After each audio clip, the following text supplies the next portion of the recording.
All right, everybody, welcome. Jeez. Welcome to the show. Today we have a truly insane situation unfolding, and welcome everybody. And this is in real time. Reports are flying in that Israel's Prime Minister Benjamin Netanyahu is missing from public view as Iran's brand new Supreme Leader is reportedly injured in a precision airstrike. So at the same time, Trump is going on record again saying, no deal, no ceasefire, no easy off-ramp, and it seems like no backing down. So hit that like. We're going to get this going. We're going to start at the White House briefing from yesterday. I wasn't on yesterday, so we're going to catch up on a couple things, give you a few updates, get to some breaking news, and tell you about what's happening with Netanyahu. Let's get it going, guys. President Trump will travel to the great states of Ohio and Kentucky, where he will tout his economic victories and detail the administration-wide efforts to continuing lowering prices to make everyday life more affordable for working Americans. The president will visit Thermo Fisher Scientific in Ohio and give remarks at Verst Logistics in Kentucky. On Thursday, President Trump and the First Lady will host a Women's History Month event in the East Room. And on Friday, the president will sign several executive orders, and we will provide more details on those later this week. As President Trump shared with the American people last night, the United States military is making tremendous strides towards achieving our military objectives for Operation Epic Fury. 10 days in, this campaign has been a resounding success thus far, and America's warriors are winning this important fight at an even faster pace than we anticipated. Hey everybody, welcome. Hit that like More than 5,000 enemy targets have been struck so far. Iran's ballistic missile attacks are down more than 90%, and their drone attacks are down by approximately 85% since the start of Operation Epic Fury.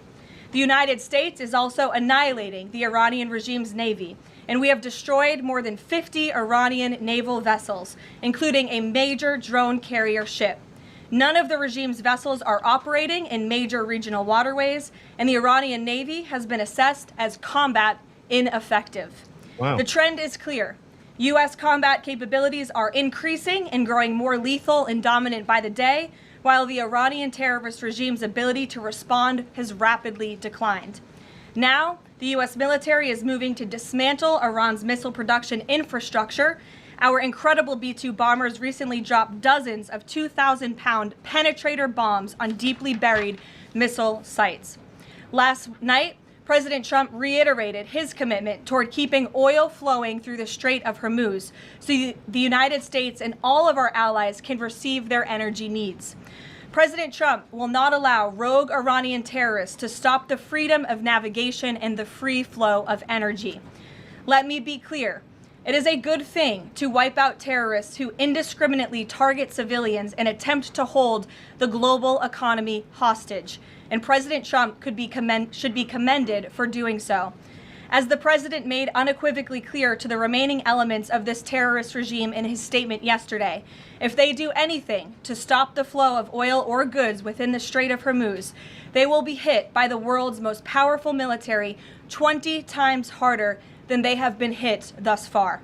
Moving forward, the stated objectives for Operation Epic Fury remain the same. Destroy the terrorist regime's ballistic missiles, raise their Iranian missile industry to the ground, ensure their terrorist proxies can no longer destabilize the region, and ensure that Iran never obtains a nuclear weapon. President Trump remains confident these goals will be accomplished in swift fashion. As for the oil, President Trump fully expected the rogue Iranian regime to try and disrupt the global markets. That's why President Trump and his energy team have been planning for this long before the strike and have moved quickly to address these temporary disruptions. Thus far, the Trump administration has offered political risk insurance to tankers operating in the Gulf. The Treasury temporarily waived certain oil-related sanctions, and the Commander-in-Chief has offered the U.S. Navy to escort tankers when necessary. Yes, we do. The President and his energy team are closely watching the markets, speaking with industry leaders, and the U.S. military is drawing up additional options following the President's directive to continue keeping the Strait of Hormuz open. I will not broadcast what those options look like, but just know the president is not afraid to use them. Rest assured to the American people, the recent increase in oil and gas prices is temporary, and this operation will result in lower gas prices in the long term. Once the national security objectives of Operation Epic Fury are fully achieved, Americans will see oil and gas prices drop rapidly, potentially even lower than they were prior to the start of the operation. And we will live in a world where Iran can no longer threaten the United States or our allies with a nuclear bomb. On another matter here at home, President Trump is urging Congress to pass the Save America Act, one of the most critical pieces of legislation in our nation's history. The Save America Act is overwhelmingly popular with all Americans because each provision is rooted in common sense. The Save America Act has 5 simple requirements as requested by the President of the United States. Number 1, voters have to show ID to cast a ballot in an American election. Very simple. 90% of Americans, including more than 80% of Democrat voters, agree with this. Number 2, the Save America Act will require all voters to show proof of citizenship in order to register to vote in American elections. Again, this is popular and rooted in common sense. Only American citizens have the right to vote in American elections. But after Joe Biden and the Democrats allowed tens of millions of illegal aliens into our country, it's more important than ever to ensure that only American citizens are registering to vote on our nation's voter rolls, and Congress needs to pass. The Save America Act abolishes the incredibly unsecure practice of universal mail-in ballots, which throw the door wide open for fraud. Importantly, the Save America Act maintains exceptions for Americans to use mail-in ballots for illness, disability, military, or travel reasons. The bipartisan 2005 report of the Commission on Federal Election Reform, chaired by, of all people, former President Jimmy Carter and former Secretary of State James Baker, concluded that, quote, absentee ballots remain the largest source of potential voter fraud, and it is time for Congress to finally address this. Number 4, the Save America Act permanently bans men from competing in women's sports. President Trump signed a landmark executive order upholding the promise of Title IX and ending this dangerous and unfair practice. But now it's time for Congress to codify this into law. Number 5, the Save America Act bans transgender mutilation surgery for children. Again, President Trump signed a common sense executive order to do this and kept his promise to the American people, but now Congress needs to do the same and codify it. It's well past time for Democrats in Congress to stop perpetuating the radical and false claim that you can somehow change a child's sex. You cannot. Passing the Save America Act is the most important thing that Republicans and, frankly, Democrats can do to strengthen election integrity and protect our democracy. It's what the American people elected Republicans to do, and they must deliver on it as soon as possible. The president is calling on Congress to get the job done and send this historic piece of legislation to his desk immediately for signature.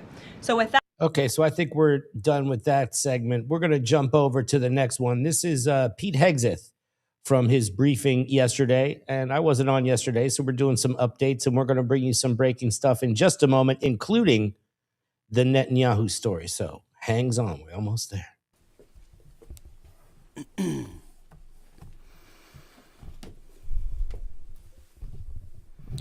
Well, to our fellow Americans, brave warriors, and steadfast allies, good morning. You know, as someone who led troops, led soldiers in the streets of Baghdad and This is their audio, Iraq, by the way, and who trained counterinsurgents in Kabul, Afghanistan, and who still carries the weight of brothers lost to Iranian terrorist proxies, many the like button, by the guys. same Iranian Welcome. regime we're confronting now. This fight, Operation Epic Fury, it hits home. Our generation understands this fight.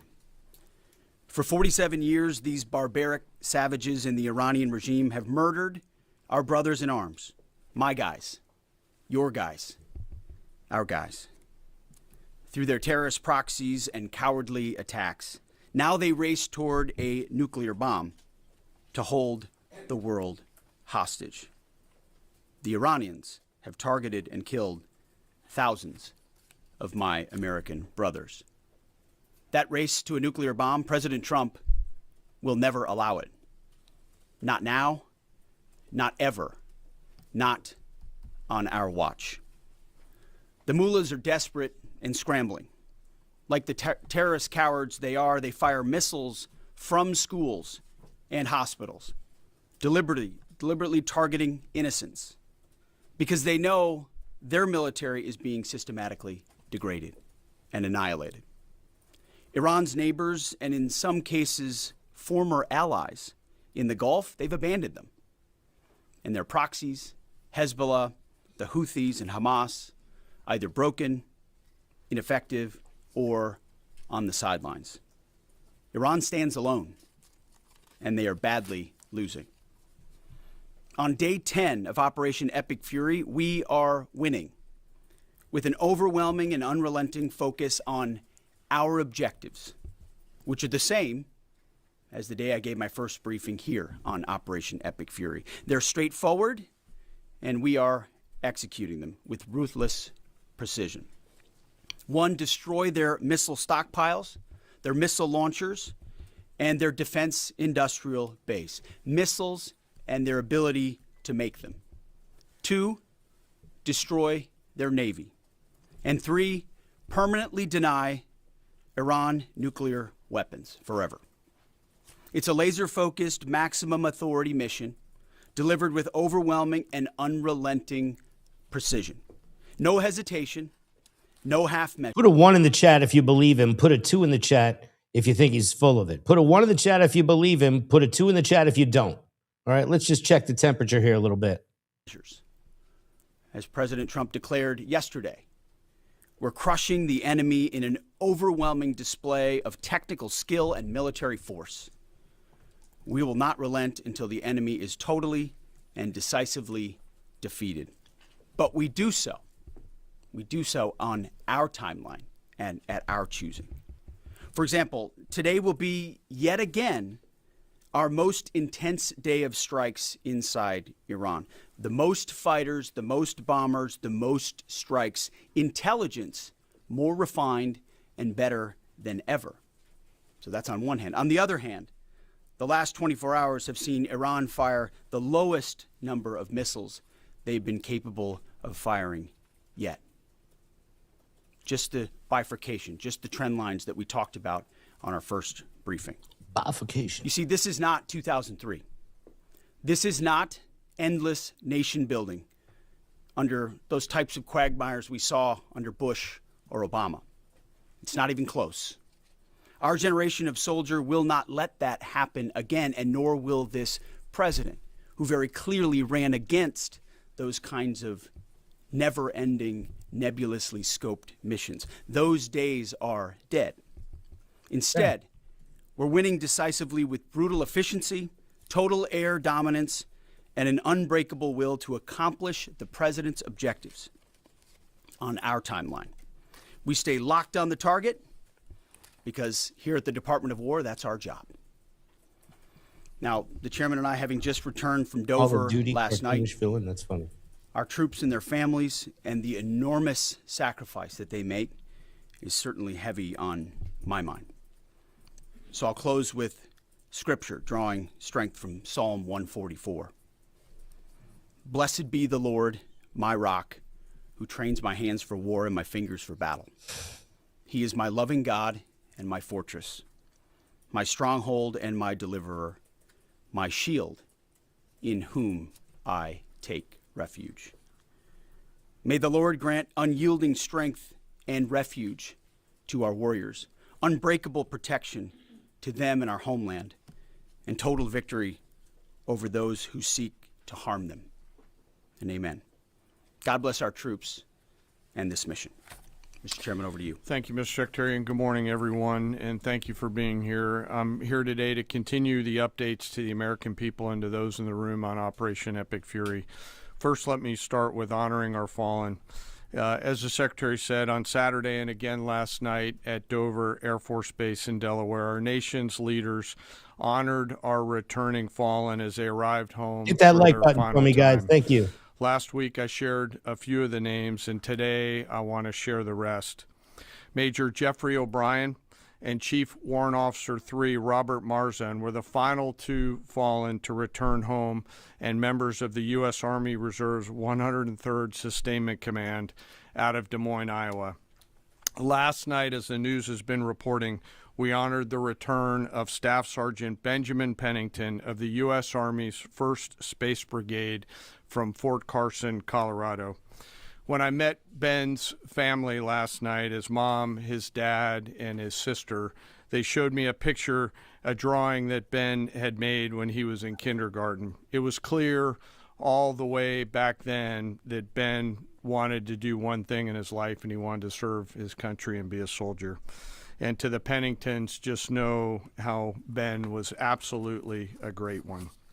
And finally, Major Sorfleet Davies, who returned home this weekend after sadly passing away from a medical condition while on duty in Kuwait. We welcome him home as well and mourn with his family. To the families and the families of all of our fallen, we share in your profound grief. The Joint Force remains eternally grateful for your sacrifice and the gift of a great example that your service members have given all of us. I want you to know that their names will never be forgotten, and you and your family are part of our Joint Force family forever. Let me talk a little bit about the progress thus far, acknowledging that Admiral Cooper will likely continue to give updates from CENTCOM. As the Secretary said, we're in the 10th, moving into the 11th day of Operation Epic Fury.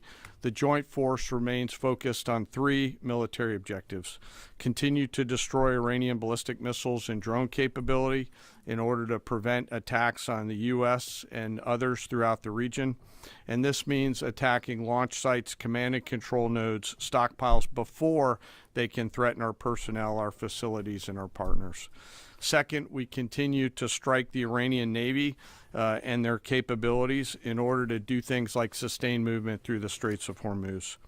And third, we continue to start working on and going deeper into Iran's military and industrial base in order to prevent the regime from being able to attack Americans, our interests, and our subscribe, partners guys. for years to come, and project power outside their borders.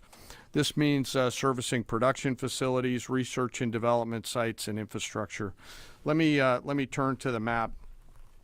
We're going to try digital today to prevent laser injury. Since our last update, CENTCOM continues to make progress across the southern flank. To date, they've struck more than 5,000 targets. U.S. Strategic Command bombers recently dropped dozens of 2,000-pound GPS penetrating weapons on deeply buried missile launchers across the southern flank. We also have struck several one-way drone factories to get at the heart of their autonomous capability. And of course, alongside our regional partners along the southern flank, continue to execute intercepts against one-way attack drones using fighters and attack helicopters. Our strikes mean we've made significant progress in reducing the number of missile and drone attacks out of Iran. Ballistic missile attacks continue to trend downward, 90% from where they've started, and one-way attack drones have decreased 83% since the beginning of the operation. A testament to our air defenders and our air defense systems, and as I said, our partners in the region continue to do great work as well. Second, we're making substantial progress towards destroying the Navy. In the first 10 days of the conflict, we're more than 50 Iranian naval ships into the campaign using a combination of artillery, fighters, bombers, and sea-launched missiles. As Admiral Cooper noted last Thursday, we struck and sank an Iranian drone carrier ship, and U.S. CENTCOM continues today to hunt and strike mine-laying vessels and mine storage facilities. This work will continue. Third, against our objectives, we've begun to target Iran's military and industrial complex, again, focusing on centers of gravity to get upstream of the shooters out in the field in order to deny them the ability to continue to generate those one-way attack drones. Let me spend a minute talking about the Joint Force. Across the area of responsibility, this is gritty and tireless work, and I cannot begin to explain how incredibly proud I am of the extraordinary courage, tenacity, and grit and professionalism within the Joint Force. Last time I had a chance to talk about the Army's incredible logisticians who are out there sustaining the fight. Today I want to highlight a few groups of sailors. First, I want to thank the men and women of the Forward Carrier Strike Group and their families, and let all of them know how grateful I am for their leadership and service. The crews on board this strike group have already been endured months at sea only to get their deployment extended. These exceptional Americans, rogered up, all supported by their families, continue to stand the watch, taking the fight to the enemy over and over again, night after night. Aboard ships like the USS Ford and the Abraham Lincoln are a special group of sailors I want to highlight today. These are the men and women, the sailors up on the roof running operations on the flight deck. With an average age of the early 20s, these are the unsung heroes of naval aviation. These young sailors, known for wearing yellow shirts, are in charge of the catapults, taxiing jets around on the flight deck, shooting jets off the front end, and recovering jets off the back end. They are literally involved with every single movement on the roof on an aircraft carrier. They are the last ones that a naval aviator sees before getting shot off the front end, and the first one that a naval aviator sees after safely trapping on the back end. And just for a minute, imagine you're standing on that aircraft carrier flight deck. There's 30 knots of wind in your face. The deck is slippery, covered in grease. It's noisy. There are propellers spinning. There's jet blast everywhere. The helicopters are running. Your head is on a swivel, and you're trying to direct a multi-million-dollar fighter into a 1-foot square box so that those naval aviators can be shot off into the black of night to go do America's work. Those jets are fully loaded with missiles and bombs, and they are a world-class team combined with the naval aviation and the aviators in those jets. This beautiful symphony of American spirit is the definition of perfectly organized chaos, and these crews do it every single time the carrier is at work. Oh, by the way, in the middle of the night and oftentimes in the pouring rain. These are dedicated young people who take the road less traveled to serve their great nation, doing the deeds that we need them to do. America's enlisted force is the pride of every nation's military, certainly ours, and the envy of every other one as well. Each and every one of them out there across the Joint Force are extraordinary, and in particular today I want to highlight the yellow shirts. Ladies and gentlemen, our work continues. It'll continue to be difficult. I ask every American to keep our deployed force and their families in our thoughts. Combat deployments can be tough on the force and the families, and it's important that we continue to remember that. I remain deeply humbled by the 2.8 million members of the Joint Force, and I'll end where I started, and that's remembering our fallen and their families whose sacrifice will be felt forever. And with that, I'll take some questions with the Secretary. A beautiful symphony of American spirit. Well said, Mr. Chairman. Thanks, sir. And I will just note that no other country in the world is capable of executing what the chairman just described, day after day, night after night, unrelenting. Well said. Thank you. Yes, sir. Alexandra Ingersoll, One America News.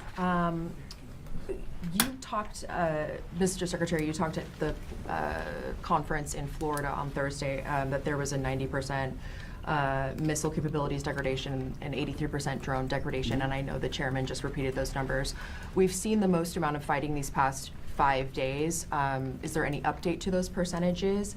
And also, are you able to give any quantification of degradation to the enemy's nuclear capabilities yet?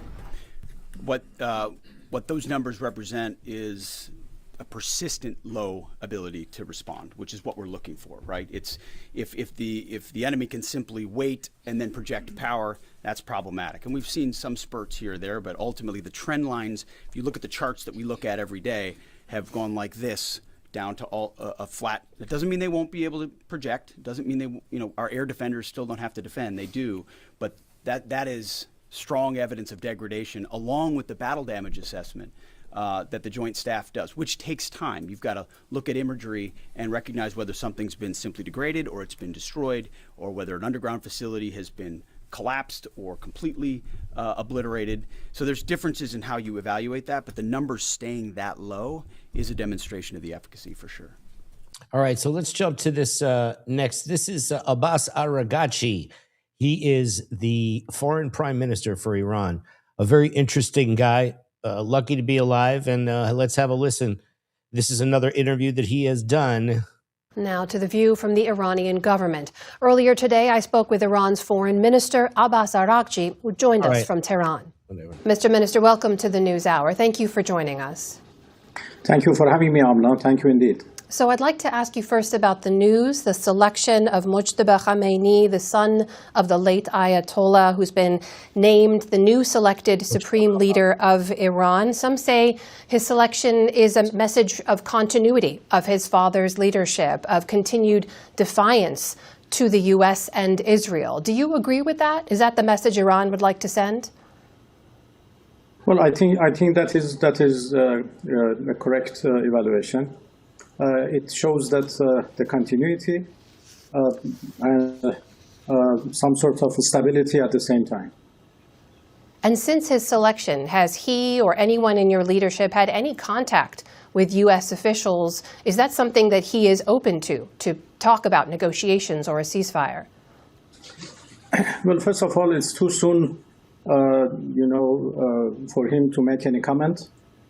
We are all waiting for his speeches and comments, which would come later on. But I don't think the question of talking with Americans or negotiation with Americans once again would be on the table, because we have a very bitter experience of talking with Americans. We negotiated with them last year in last June, and they attacked us in the middle of negotiations. And again this year, they tried to convince us that this time is different. They promised us that they don't have any intention to attack us. And they wanted to resolve Iran's nuclear question peacefully and to find a negotiated solution. And we finally accepted. But again, after 3 rounds of negotiation, and after the American team in the negotiation, said itself that we made a big progress, still they decided to attack us. So I don't think, talking with Americans anymore would be, on our agenda anymore. Oh. Mr. Minister, this war has now entered its 10th day. I know you have said that unless there's a permanent end to the war, not a ceasefire, in other words, that Iran will continue to defend itself, continue to fight. Can I ask you, what do you believe that the U.S. and Israel are trying to achieve or trying to change with this war? Well, actually, they tried to achieve some targets, some of their goals, but they failed. They thought that in a matter of 2 or 3 days, they can go for a regime change, they can go for a rapid, clean victory, but they failed. So I believe that plan A was a failure, and now they are trying other plans, but all of them have failed as well. And I don't think they have any any realistic end game in their mind, because we are seeing some sort of a chaos in their sayings, in their actions. They have just started to attack us blindly. They are attacking today. They attacked residential areas. They attacked hospitals. They attacked schools.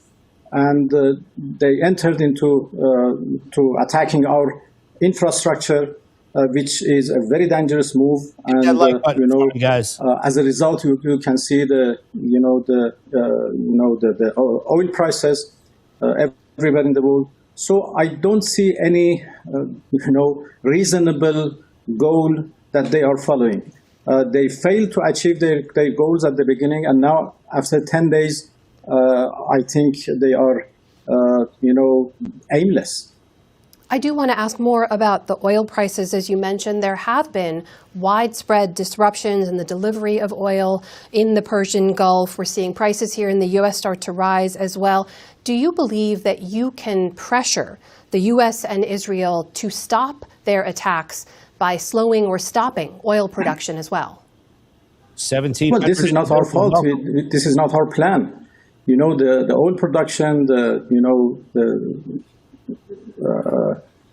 transportation of oil has been slowed down or stopped, not because of us, because of the attacks and aggression made by Israelis and Americans against us. So they have made the whole region insecure. And this is why the tankers, the ships are scared, to pass through the Strait of Hormuz. We have not closed that strait. We have not. We are not preventing them to navigate in that strait. But this is the the result of the aggression by Israelis and Americans, which has made the whole region insecure, unstable, and the consequences are huge for not only us but for the whole region and now for the international community. Iran has, though, hit multiple oil facilities in other nations, in some of the region's top producing nations, in fact, Saudi Arabia and Iraq and Kuwait. And we heard from your top military spokesman today who said, if you can tolerate oil at more than $200 per barrel, continue this game. So is limiting oil supply part of your strategy here? Well, actually, this is a war imposed on us.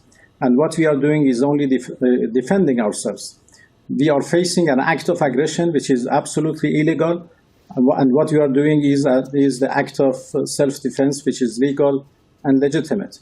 We have already warned everybody in the region that if the U.S. attack us, since we cannot reach the American soil, we have to attack their bases in the region, their facilities, their installations, their assets. And as a result, the war would be spread into the whole region. So this is the consequence of the U.S. aggression against us. We are not responsible for that. I do want to ask you about another recent strike that killed more than 170 people in Manab in southern Iran. It was at a girls' school. We've heard from President Trump, who said this weekend he denied any U.S. involvement. On Saturday, he actually said, based on what I've seen, that was done by Iran. You have said that strike would not go unanswered. What did you mean by that? Well, this is ridiculous. I think all U.S. medias and different sources from American intelligence and American media, everybody have admitted that this is done by an American missile. There are footages of that. The footages are analyzed by neutral sources, and it is now a consensus that the attack is made by the United States, and they are in charge of the killing of 168 school girls who were absolutely innocent. They had sat in their classrooms, and all of a sudden they were killed by American military. And we've heard from the Secretary of Defense an investigation is ongoing. But in saying that that strike will not go unanswered, I should note that Iranian strikes in other nations have already killed civilians. Are you saying now that civilians are fair targets in other nations? Thank you. Welcome. No, not at all. Civilians are not target. Maybe there has been some collateral damages, which is quite, natural in any war. But we have not targeted. Contrary to Americans who deliberately targeted our schools and hospitals and our infrastructure, even freshwater desalinations, we have never targeted any civilian location, any civilian purpose, any civilian place. There might be some collateral damages, as I said, but this is not our plan to do that. Your strikes in some of your neighboring nations, though, have hit a hotel. They've hit oil facilities as well. We've heard from Saudi Arabia's foreign minister, who's condemning those attacks and warning that it retains its full right to take all necessary measures to safeguard its security. Are you worried about the regional impact of your strikes in the neighboring nations, that you will damage Iranian relations in the long run?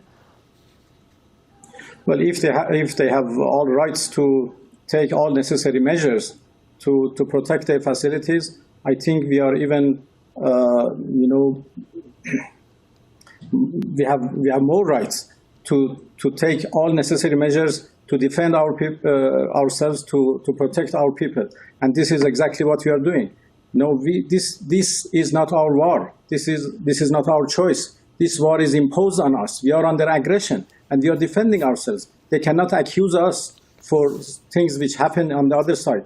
They should accuse those who started this war, and I think they should be held responsible for any damage inside Iran and in the region, because everything has started by the United States and Israel. U.S. officials have noted that they're targeting your nuclear programs, your ballistic missile and drone programs, your naval assets.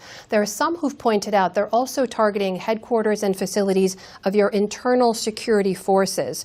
Some of those forces who have been used to suppress public dissent in the past. And some analysts say the U.S. may be laying the groundwork for some kind of public uprising.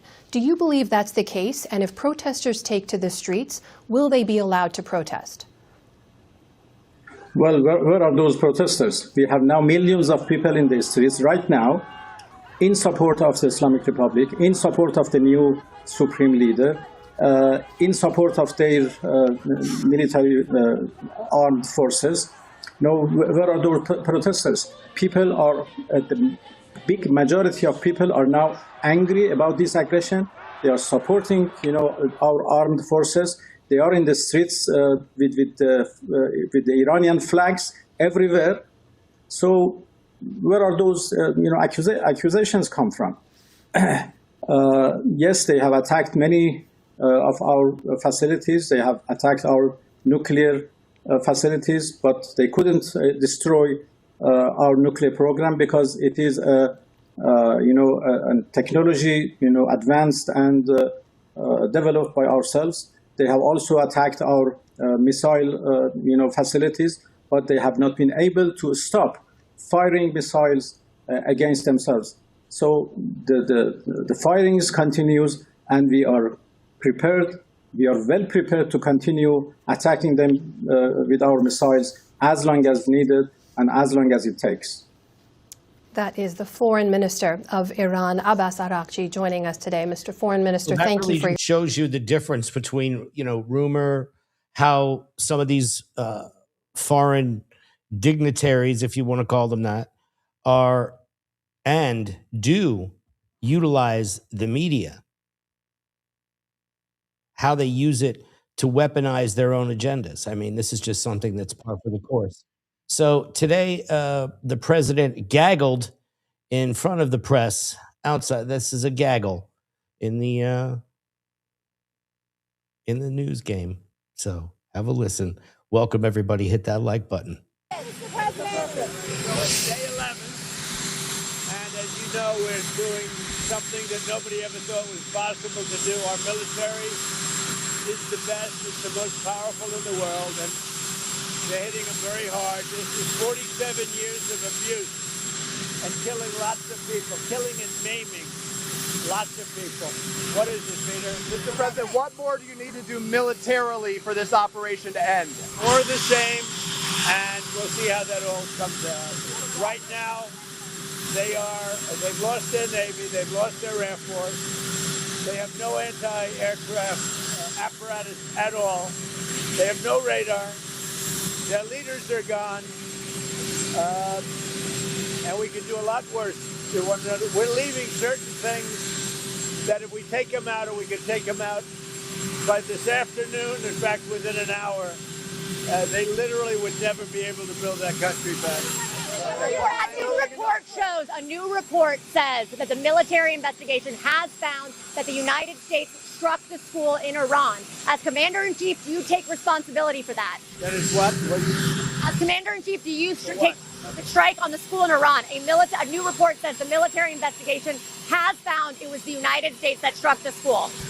I don't know about it. How do you respond? Mr. President, how do you respond to that? Are you talking to the CEOs of various oil companies, encouraging them to use the Strait of Hormuz right now? I think they should. I think they should use the Strait. How do you respond? Look, we took out just about all of their mine ships in one night.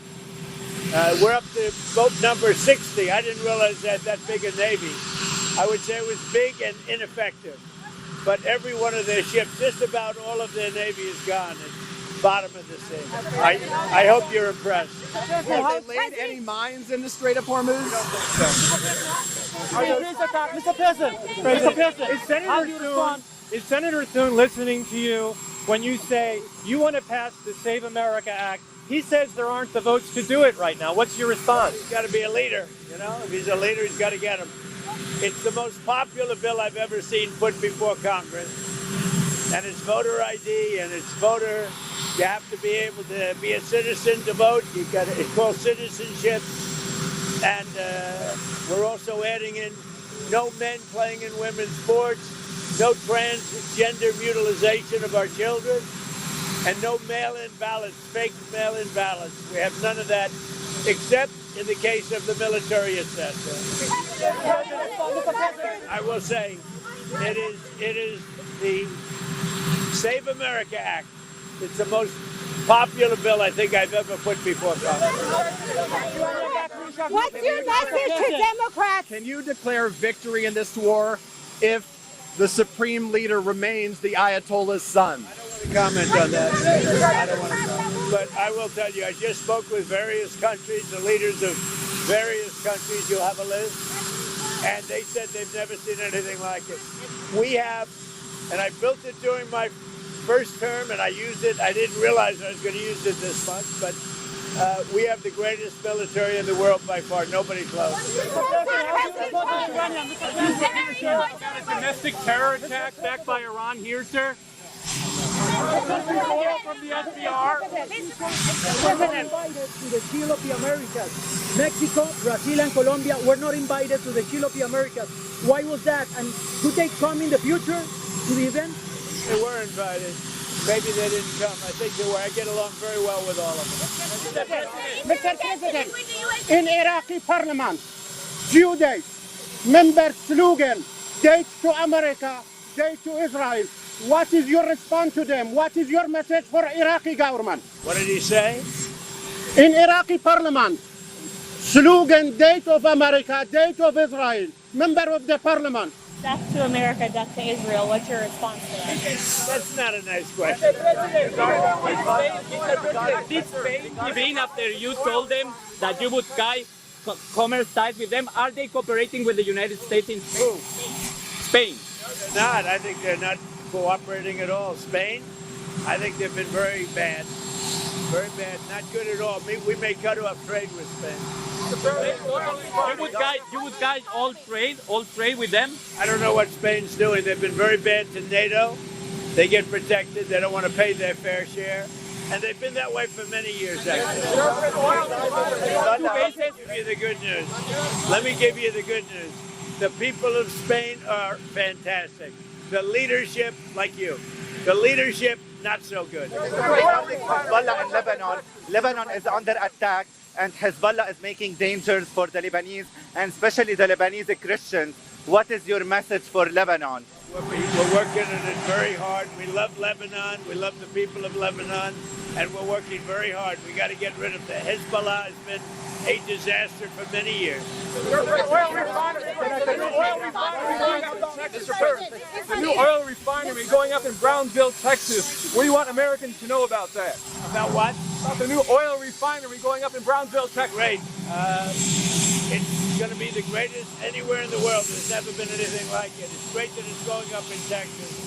You know, it's very hard to get refineries done. This will be like nothing else ever built. It's a great thing. Thank you for that question. Mr. President, in Arizona. What do you make of it? When will you say mission accomplished? Well, look, We've knocked out their Navy. We've knocked out their Air Force. We've knocked out all of their anti-defense. We've taken out 60 mine boats, 59 mine boats. Nobody has ever seen anything like it. We have the greatest military in the world by far, not even close. So, but you know what? They've inflicted 47 years worth of damage to the world, and now they're paying a big price. Mr. President, That's Caroline Levitt. Are you willing to withdraw the U.S. from Iran, even if they have not turned over and allowed the U.S. to seize their remaining? I'm not going to. Yeah. Do they have to turn over? But we have hit them harder than virtually any country in history has been hit. And we're not finished yet. Mr.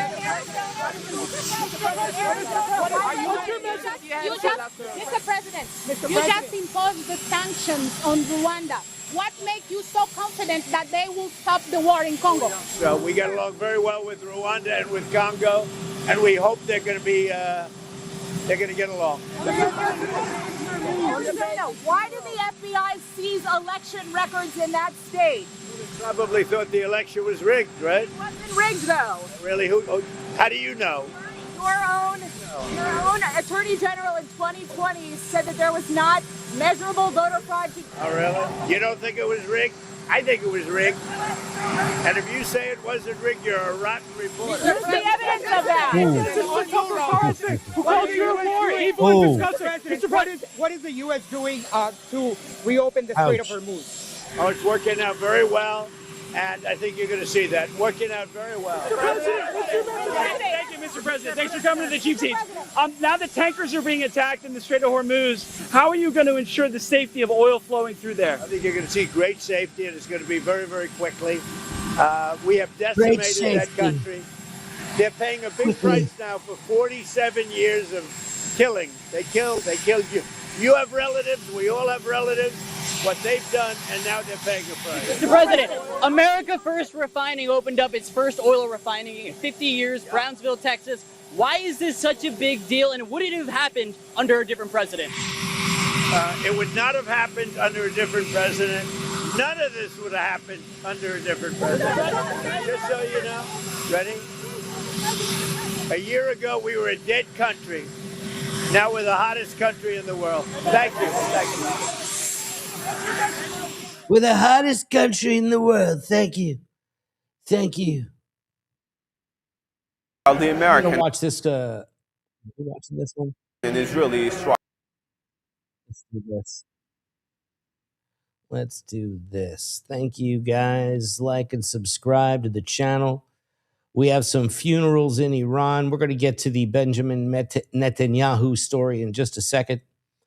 But this is some funerals. Thousands mourn killings of high-ranking officials. So Strikes continue. People have gathered here at Engelab Square to take part in the funeral of some of the military commanders of the country. Among them are four of the country's highest-ranking figures. Abdurrahim Mousavi, the Chief of Staff of Iran's Armed Forces, Mohammad Pakpour, the IRGC Commander-in-Chief, Ali Khamenei, the Secretary of Defense Council and a longtime figure in Iran's national security establishment, and Aziz Nasirzadeh, the country's defense minister. They were killed on the first day of the strikes, which targeted the office of Iran's Supreme Leader, Ayatollah Ali Khamenei, who was himself killed in that attack. But the blow does not stop with these high-profile losses. The strike have also targeted military command centers, barracks, military industrial sites, naval vessels, and other parts of Iran's defense infrastructure. In response, and despite these setbacks, Iran's armed forces have delivered a strong message of defiance and deterrence, launching retaliatory attacks on Israeli territories and on U.S. bases across the region. We will take revenge for the blood of these martyrs. We can't sit quietly and watch what they want to do to us. Whatever they do, we'll respond even more strongly. So some funerals going on there. Let's get to the Netanyahu story. Like and subscribe, guys.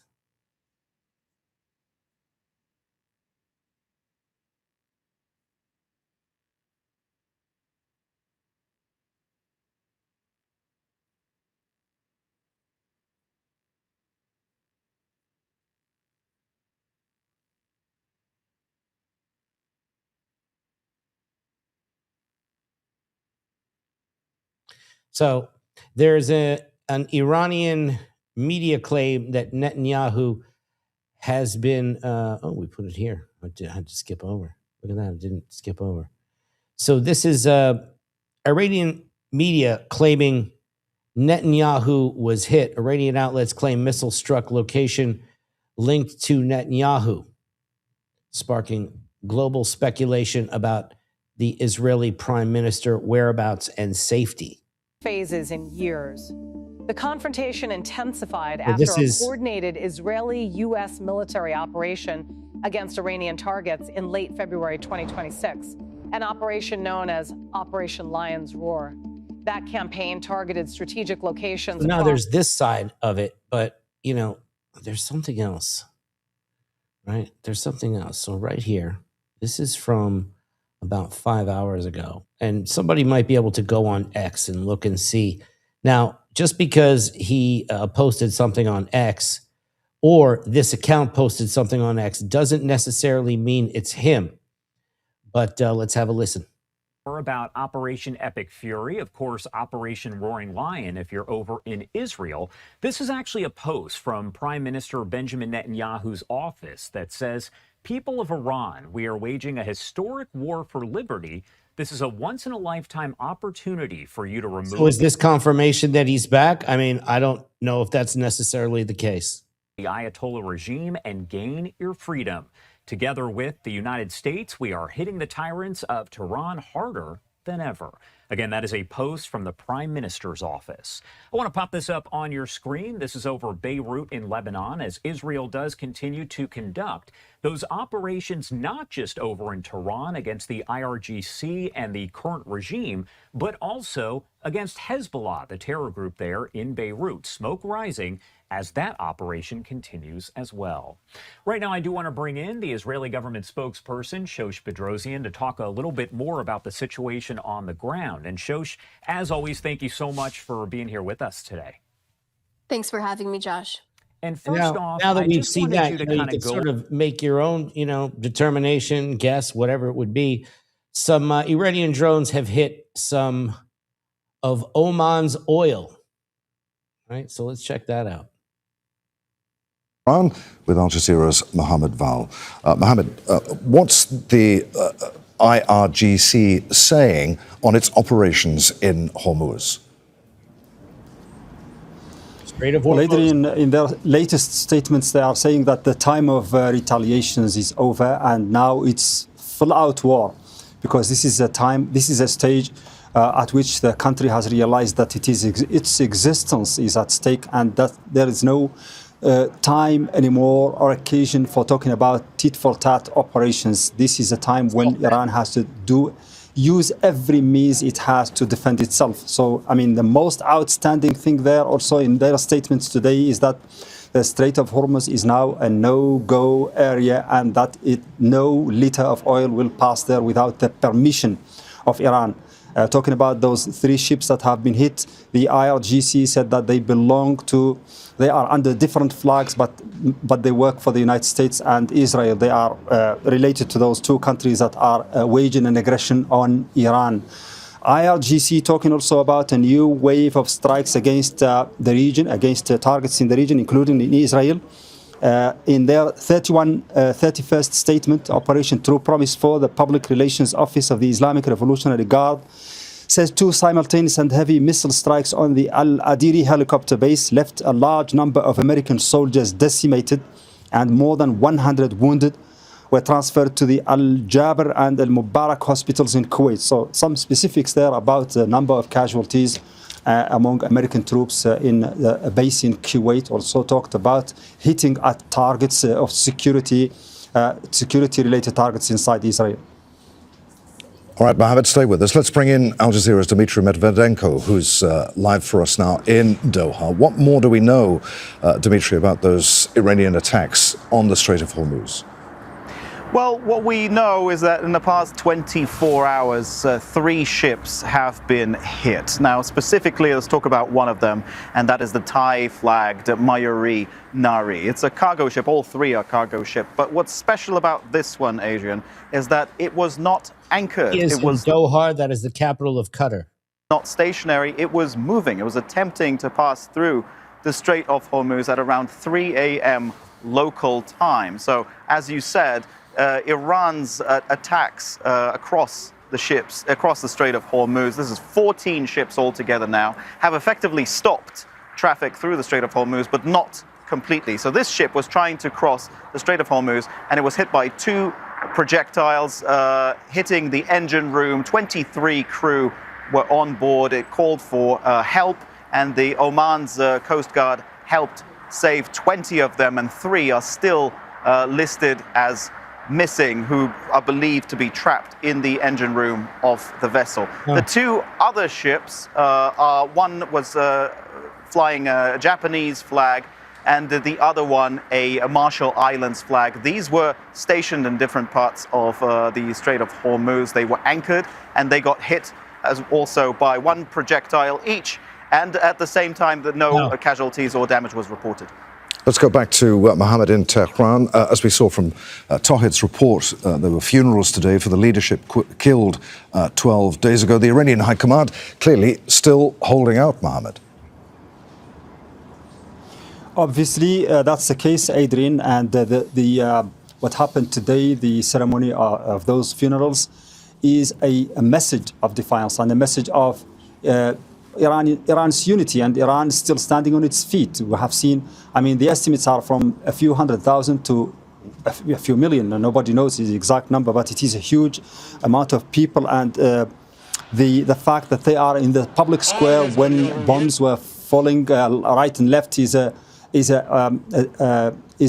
exactly the gesture that Iranians wanted to do today, to send to the world that no matter what and no matter how the war is raging and how fierce or ferocious it is, the Iranians are going to go out in their thousands and in their millions to show solidarity with their government and their martyrs.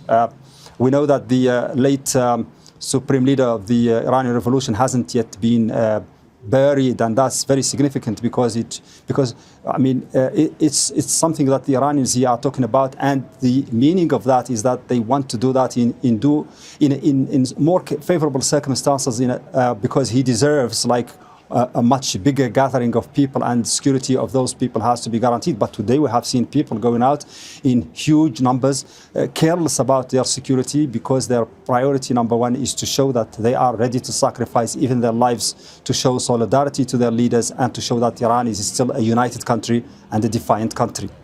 And Dimitri, in Doha, there were, by my count, at least 3 missile attacks, or at least interceptions over Doha throughout the day. What's been happening today across the Gulf? Well, let's start with Oman, actually, because this development seems to be the most significant one in the past 24 hours, where Iranian drones struck oil storage facilities in the port of Salalah. Some damage was reported. We've seen plumes of smoke and of fire coming from these facilities, although the Omani state news agency, quoting Energy Ministry officials, said that basically no damage has been done to fuel product flow in the country, and there is no impact on continuity of oil supplies or petroleum derivatives. After this incident, there was a phone call between Iran's President Masoud Pezeshkian and the Sultan of Oman, Haytham bin Tariq Al Sayed. Now, the Sultan expressed condemnation and disappointment in the attack, while the Iranian president said that Iran only targets countries who are hosting locations and bases from where attacks are launched on Iran, and any other incidents will be thoroughly investigated. Elsewhere, yes, we had 3 times that our phones were blasting here in Doha, starting from the morning, 2 in the afternoon. But it appears that damage has been somewhat limited and contained. We didn't see any reports of any damage or any casualties coming up from these interceptions. The Qatari Prime Minister Mohammed bin Abdurrahman Al Thani had a cabinet meeting today. It's a regular cabinet meeting for a Wednesday, where he said that Qatar is enjoying safety. It is a blessing, and at the same time condemned these attacks, saying that they're contrary to good neighborly relations in the region, and go contrary to all understanding of regional peace, is damaging regional peace and the global economy. Elsewhere, what we've seen, Saudi Arabia shot down several drones, 11 drones that were headed to the east of the country to an oil field there. And in the UAE, 2 drones hit Dubai's airport, injuring 4 people. We understand that most of them are staff employees. And there was also a fire at Abu Dhabi's old airport, but the fire was contained rather quickly, Adrian. So we're going to jump over to another part of this story. You know, we look at all kinds of news, guys. All right. New images near the Strait of Hormuz off Iran, where new attacks are now sending oil prices on another wild ride today. This is a Thai-flagged ship, one of at least 3 vessels that have been struck today in that critical waterway. Thailand's Ministry of Transport says 20 crew members have been rescued. 3, though, remain unaccounted for. We're going to show you a map of the approximate locations of these attacks on ships today in the Strait. From a reminder, some 20 million barrels of fuel a day move through this critical shipping route, and it is clearly, effectively remains shut down because of this very real threat. Let's get right to Paula Hancock's live in Abu Dhabi for the latest on this. What are you hearing here? Honey. Well, Kate, we just heard from the UK Maritime Agency, and they say that as of now, they believe that about 13 vessels have been impacted since this war started. Now, you mentioned that Thai-flagged ship. We have some more information on that as well from authorities. They said that there was an explosion at the stern and then a fire broke out in the engine room. Now, this is believed to be where those 3 missing sailors were on duty at the time. So 20 rescued by the Omani Navy. We know that the captain told the crew to evacuate. They got in lifeboats and were then saved, but 3 still missing at this point. So it is a great concern that Iran appears to be ratcheting up these attacks on vessels in the Strait of Hormuz and in these very critical waters. Now, one of the vessels we understand was a cargo vessel, so we're not just talking about the restrictions of oil getting to where it needs to here. There's a lot more that there are concerns of. Now, a quick look at what else has been happening since Iran has said that it's going to have its most intense and heaviest operation. We do appear to be seeing a fairly consistent retaliation across the Gulf nations. Here in the UAE, we have been hearing a number of different waves of interceptions. Dubai Airport, there were 2 drones that hit nearby. We understand that 4 people have been injured there, authorities saying in the vicinity of Dubai Airport that fell. Flights have started to take off again now, though.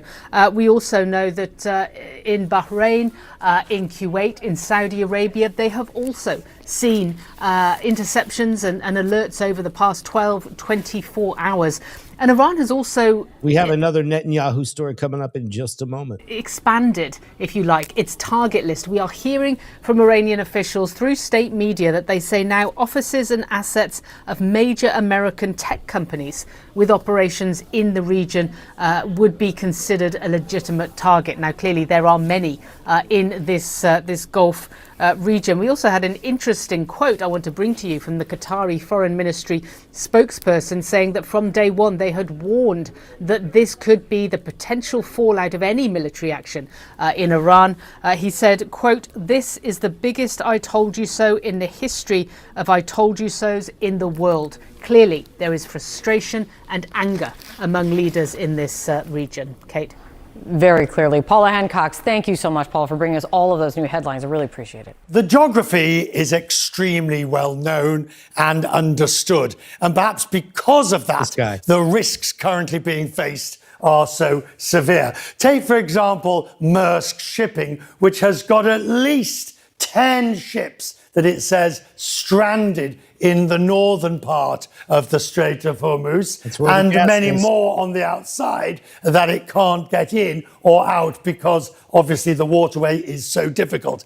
In addition, they are refusing to send now ships up through into the Red Sea because of the possibilities of the Houthis and the risks around Yemen. As a result, something like Maersk is saying the current situation is absolutely uncharted and unprecedented.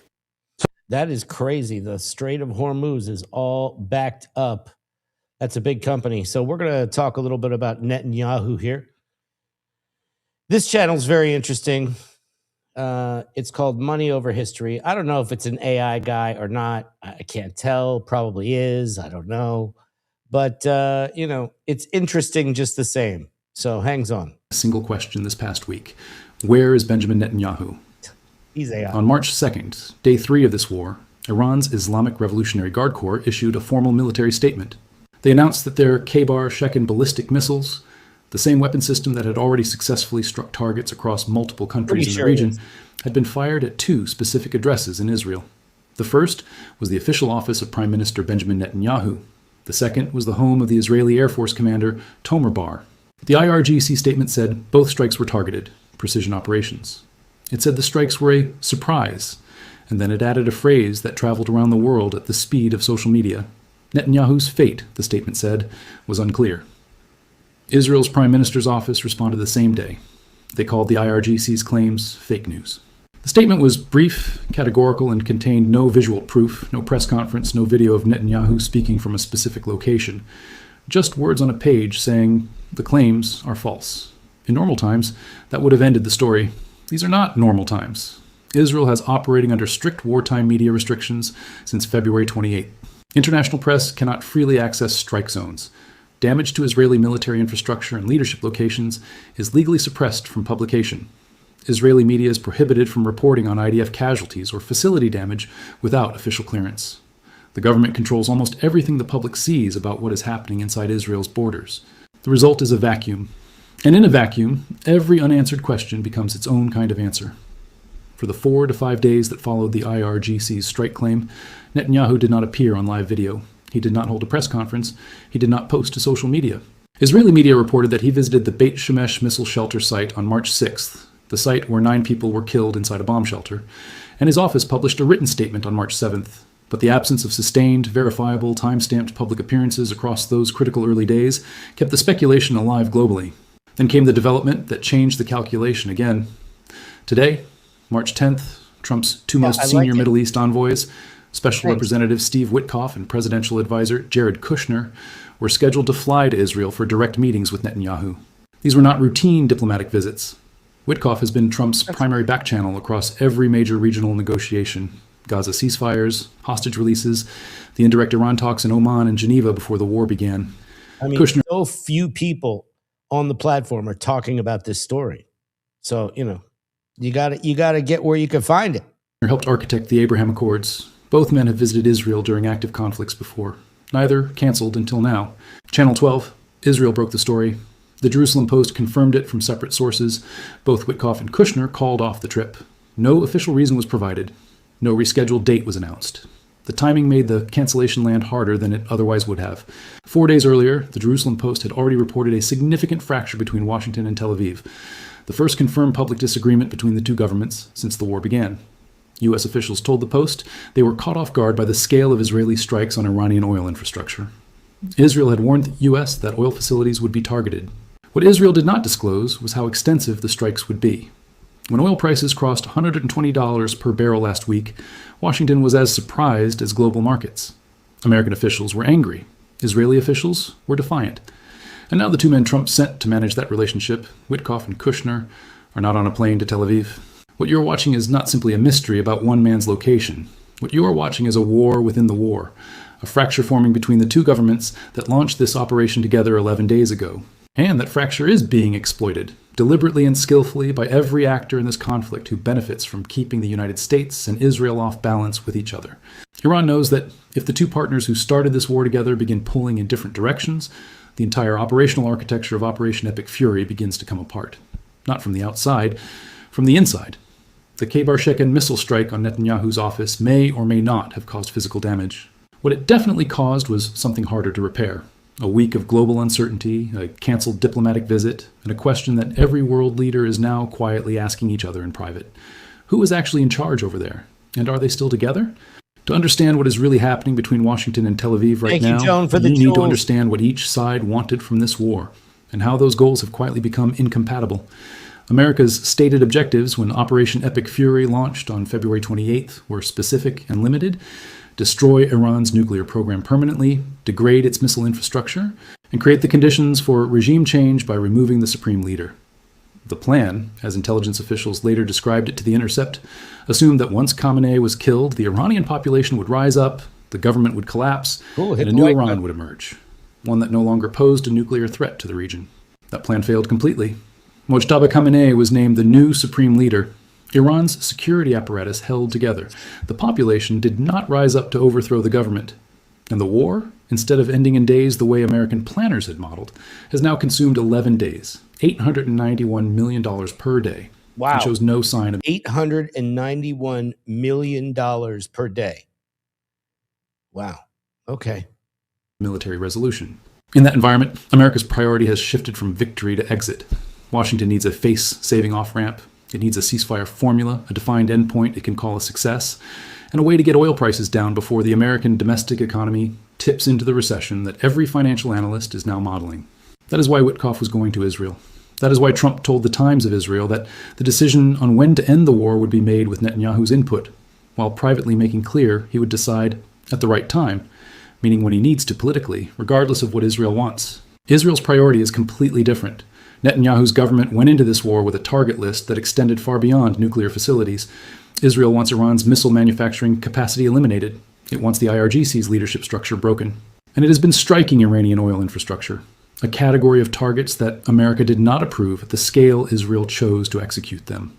That is the specific flashpoint the Jerusalem Post reported. Israel told the U.S. oil facilities would be hit. Israel did not tell the U.S. the strikes would push global oil above $120 per barrel and trigger cascading economic damage that is now politically radioactive in the United States. Washington's anger is real. Witkoff and Kushner's cancellation reflect. Okay, so let me just get a little consensus here. Put a 1 in the chat if you care about gas prices. Put a 2 in the chat if you don't.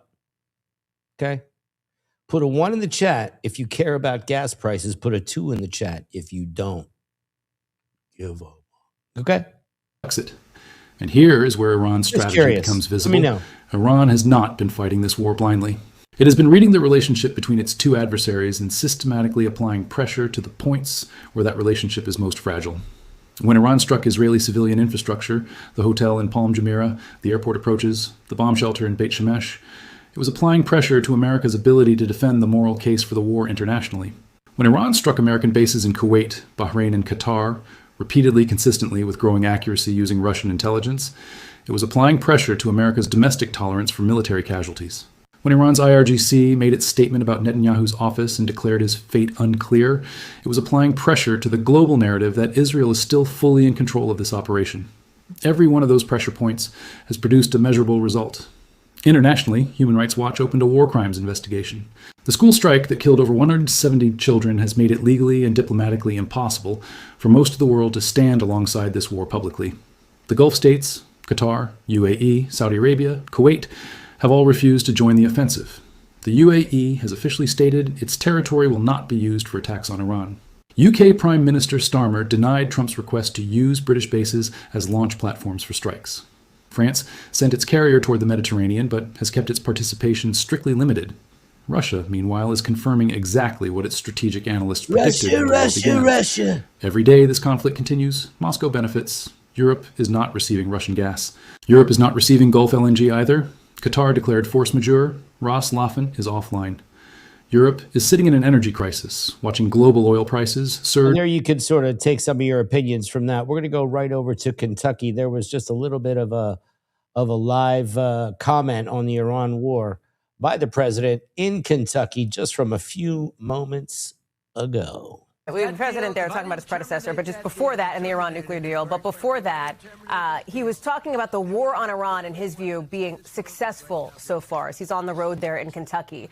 It comes as a preliminary investigation is putting the blame potentially on the U.S. for a deadly strike on that Iranian elementary school because of possibly old intel that showed it as a military target, according to two sources.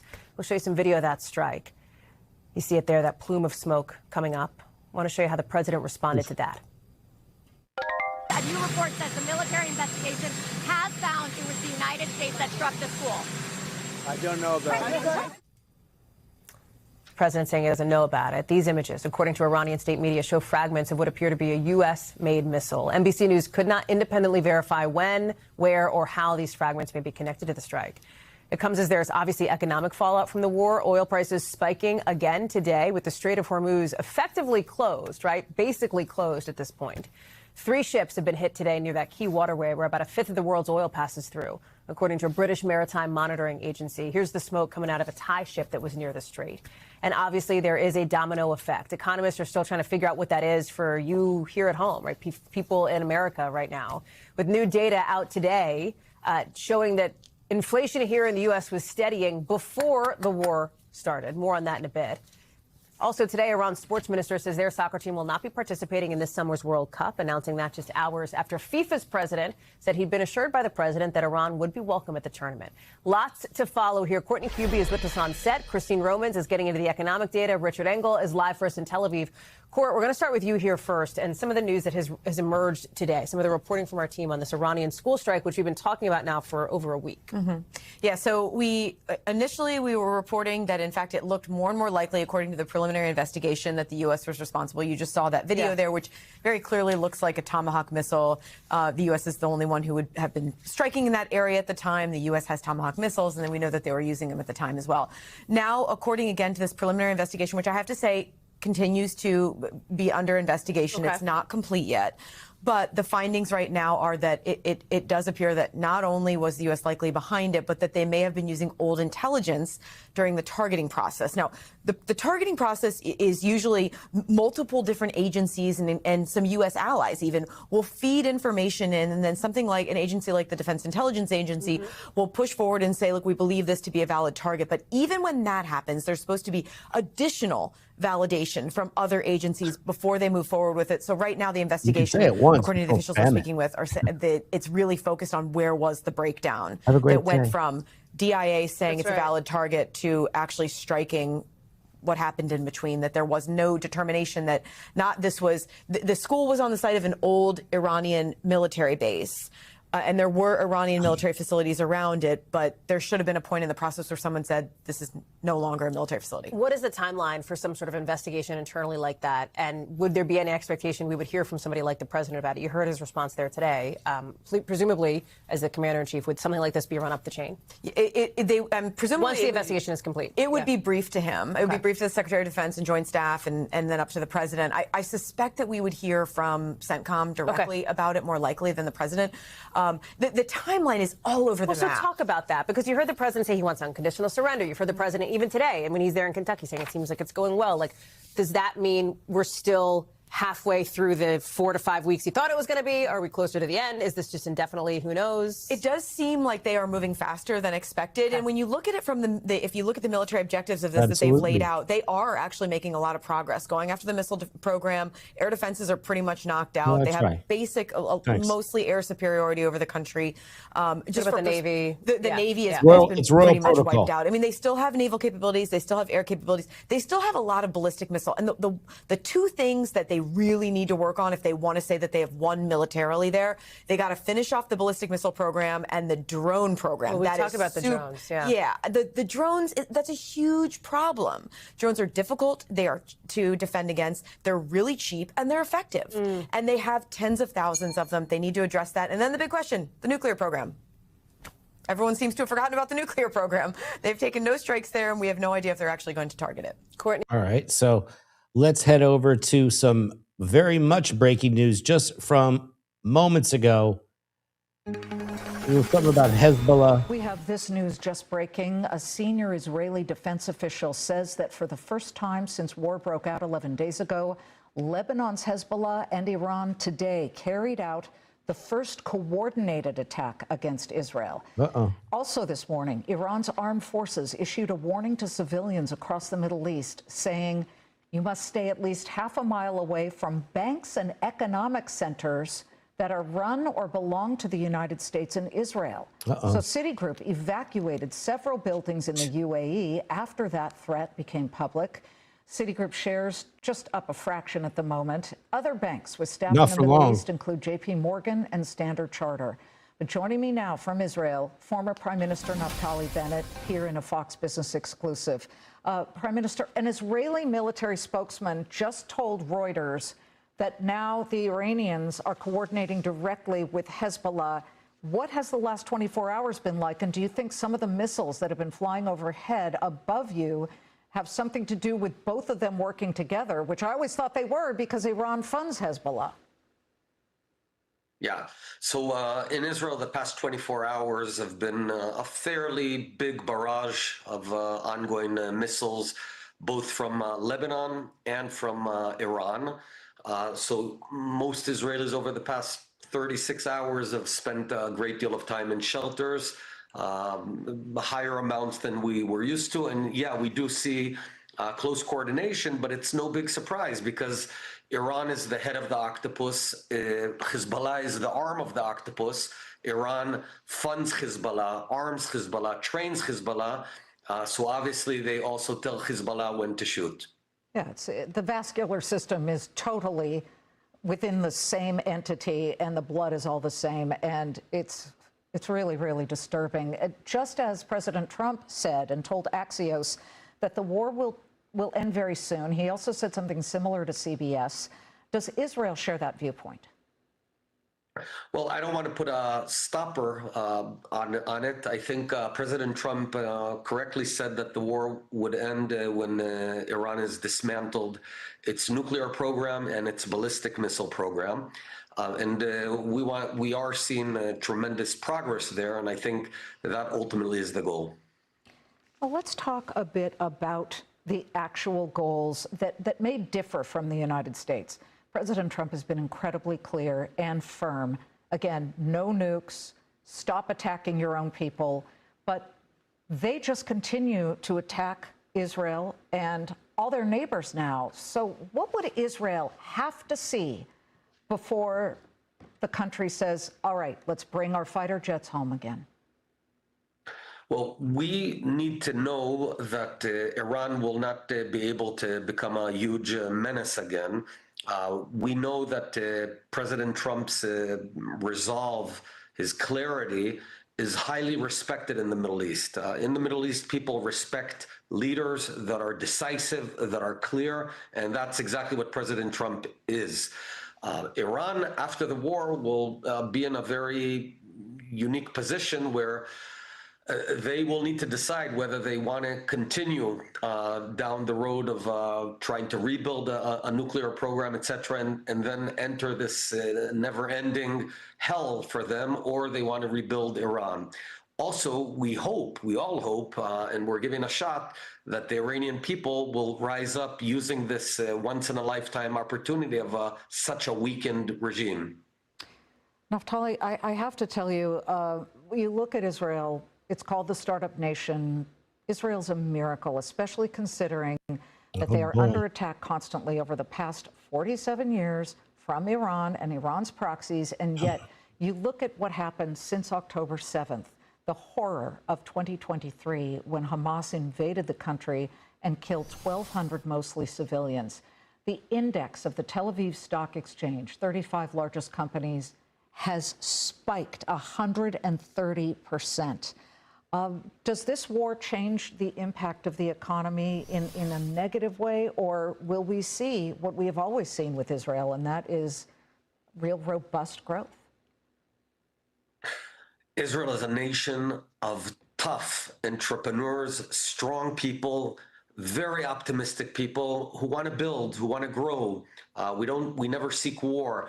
And when I look at the younger generation, I look at my own kids, I look at my friends, you're seeing bustling Tel Aviv with so many new startups, so much initiative, while at the same time, we have people out there fighting and fending off Iran. It is a miracle because you'd imagine that a place that is so threatened would be sort of like Afghanistan or a third world country.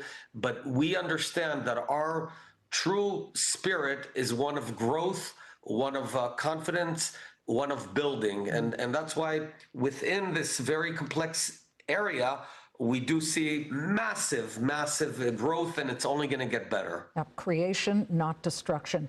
Really quickly, you have announced that you will run for prime minister against Benjamin Netanyahu. How do you think he has done during this war? What do you think of the calls he has made?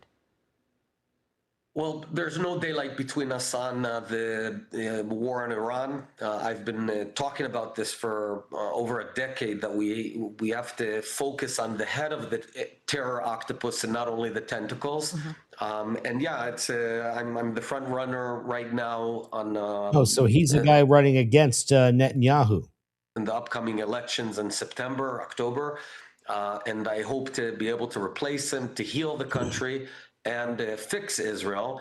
But as I said, when it has to do with defense and the security of Israel, there's no daylight between us. There is a sacred bond with all Israelis when under attack. It's good to see you, former Prime Minister Naftali Bennett. All right, so we're going to jump over to, from earlier, we had a CENTCOM update and briefing. So here is that from a few hours ago.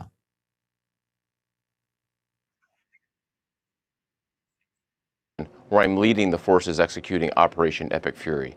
First, I want you to know that we continue to keep the families of our fallen heroes and our wounded teammates in our thoughts and prayers. I'd also like to acknowledge and thank the families of the 50,000 American servicemen and women deployed in and around the Middle East. I'm grateful for your selfless sacrifice, and I know that Americans across the country hold you in their hearts. Let me start by offering my overall assessment of Operation Epic Fury. In short, U.S. forces continue delivering devastating combat power against the Iranian regime. I've said this before, but it bears repeating. U.S. combat power is building, Iranian combat power is declining. And we remain centered on very clear military objectives in eliminating Iran's ability to project power against Americans and against its neighbors. Every day, we're striking hard at Iranian ballistic missile and drones. To date, we have struck more than 5,500 targets inside Iran, including more than 60 ships, using a variety of precision weapon systems. Just yesterday, we had strike waves nearly every hour from different locations and directions going into Iran. We also took out the last of 4 Soleimani-class warships. That's an entire class of Iranian ships now out of the fight. I'd characterize our strikes as being unpredictable, dynamic, and decisive. Since the first 24 hours of this campaign, Iranian ballistic missile and drone attacks have dropped drastically. But it's worth pointing out that Iranian forces continue to deliberately target innocent civilians in Gulf countries while hiding behind their own people as they launch attacks from highly populated cities in Iran. Of course, forces executing Operation Epic Fury aren't just like and subscribe, guys. Thank you. Defending against Iranian threats. We are methodically dismantling them by hitting Iranian missiles and drones, as we also strike their defense industrial base. Just last night, our bomber force hit a large ballistic missile manufacturing facility, as an example. So it's not just about what's shooting at us today, it's also about eliminating the threat in the future. Now, let me show you a few of the results from the tremendous efforts by America's joint force. Here, you see an Iranian Jamaran-class warship, a large patrol ship, a drone smuggling vessel, and 4 other surface combatants docked at Chabahar port in the Gulf of Oman the day before we launched Operation Epic Fury. Here's the same pier 4 days later, all ships taken out of action. This Bayandar-class surface ship was hit and rolled on its side. Here's another example. Here you see 2 Iranian surface combatants docked at an Iranian naval base near the Strait of Hormuz, just hours into the campaign. And here's what they looked like 3 days later, engulfed in flames after we struck them with a precision weapon. For years, the Iranian regime has threatened commercial shipping. Why were the other ones all burned up and those weren't? That's just my question. In U.S. forces in international waters. Our mission is to end their ability to project power and harass shipping in the Strait of Hormuz. From the air, we've achieved a concentration of air power with back-to-back waves of advanced fighters creating constant pressure on the enemy every single day. Our dominance is not a solo effort, it's a testament to the strength of our ironclad alliances. We continue to coordinate closely and effectively with Israel in this very large operation, and we are also coordinating and serving side by side with all of our partners in the Middle East. We're on a path to eliminating Iran's ability to threaten Americans and our friends, and we are achieving this through a combination of lethality, precision, and rapid innovation. Let me highlight a few examples, at least the ones that aren't classified, of how we are achieving lethal effects in entirely new ways. First, our warfighters are leveraging a variety of advanced AI tools. These systems help us sift through vast amounts of data in seconds so our leaders can cut through the noise and make smarter decisions faster than the enemy can react. Humans will always make final decisions on what to shoot and what not to shoot, and when to shoot. But advanced AI tools can turn processes that used to take hours and sometimes even days into seconds. I continue to be impressed with all the branches of the U.S. military. The entire team is performing superbly. Strike operations from our joint force continue, as I've said. I assess that we are clearly exercising air superiority over vast swaths of Iran. We have the most integrated air defense umbrella in the Middle East, and our defensive operations from the Army, Navy, Air Force, Marine Corps, and Space Force teams are performing magnificently. A note about the Space Force. Our space superiority has been a critical enabler to this fight. Unseen by the world, the Space Force is doing two things. First, they're degrading Iranian capability, and second, they're helping to protect American forces, and I'll have to leave it right there. All told, despite this incredible progress, make no mistake, we remain highly vigilant. And I just could not be prouder of our Operation Epic Fury team, and I know the American people shared that same pride. To all our warriors out there, please keep up the great work and Godspeed. Thanks so much. All right, now we're going to jump over to, we have a couple other parts of this story, but one that stuck out for me is this is, about some attacks in California with drones. So there is an alert in the United States for these sleeper cells, these, drones. So let's have a listen about what this is all about. Thank you for joining me. Hit the like button, subscribe, and share. Make sure you hit those notifications so you get my horizontal live streams as well. Going to be dropping a couple of those. So welcome, everybody. Thanks for being here. Warning of possible Iranian drone attacks on our homeland. A new alert reviewed by ABC News revealing Iran's aspirations to conduct a surprise attack specifically against unspecified targets in California. The FBI saying it's warned police departments across the Golden State now of strikes by unmanned aerial vehicles or drones as tensions rise in the Middle East. Let's get straight to our chief investigative correspondent, Aaron Kontersky. Aaron, what are you learning? We've reviewed an alert that came within the last couple of weeks, Kira, just recently from the FBI to law enforcement agencies up and down the California coastline, warning that Iran is aspiring now to perhaps launch some kind of a retaliatory attack on the U.S. mainland using drones on the West Coast. The alert that we reviewed said an uncorroborated report suggested that unidentified Mexican cartel leaders had authorized attacks using drones carrying explosives, so they know that capability exists.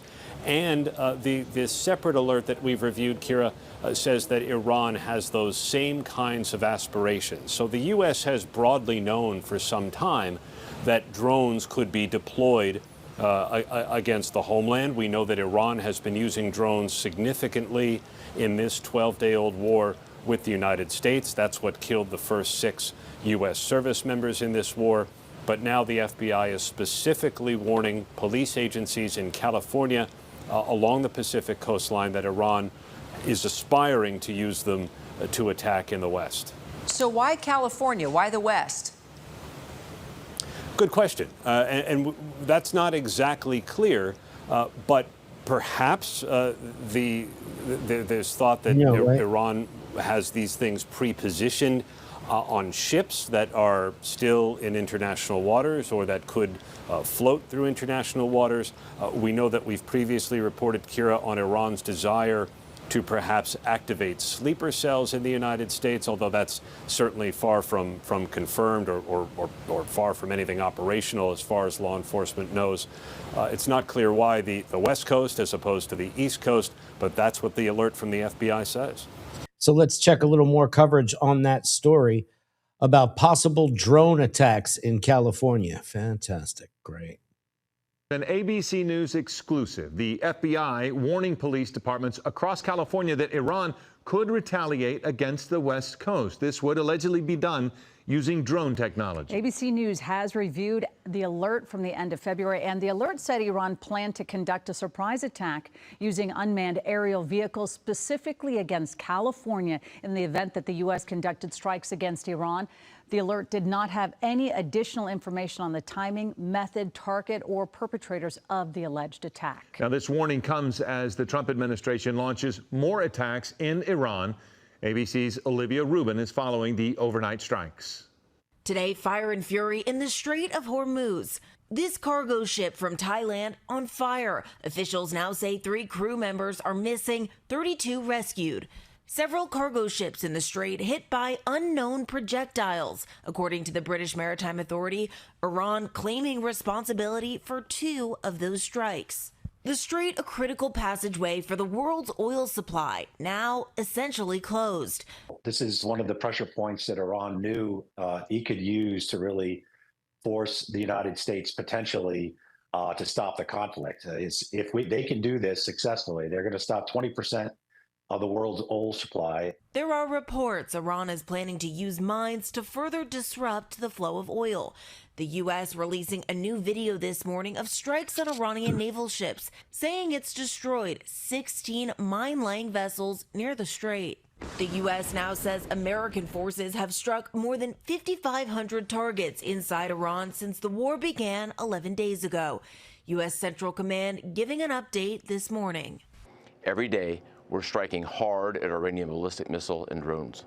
The human cost playing out too. In Tehran, thousands gathering in the streets for officials killed in some of the first strikes of the war. Now, to ease some of those concerns, dozens of countries are preparing for the largest release of oil from the strategic reserves ever.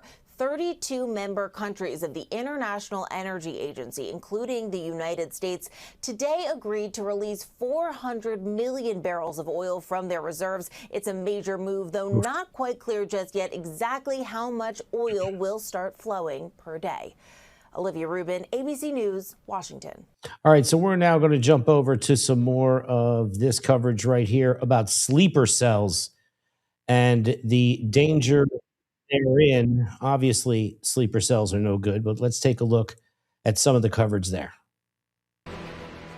The war in the Middle East threatening to spill well beyond the region as Iran is reportedly trying to activate sleeper cells abroad. Steve Harrigan is live at the border between Iran and Armenia as Iranians look to flee the chaos. Hi, Steve.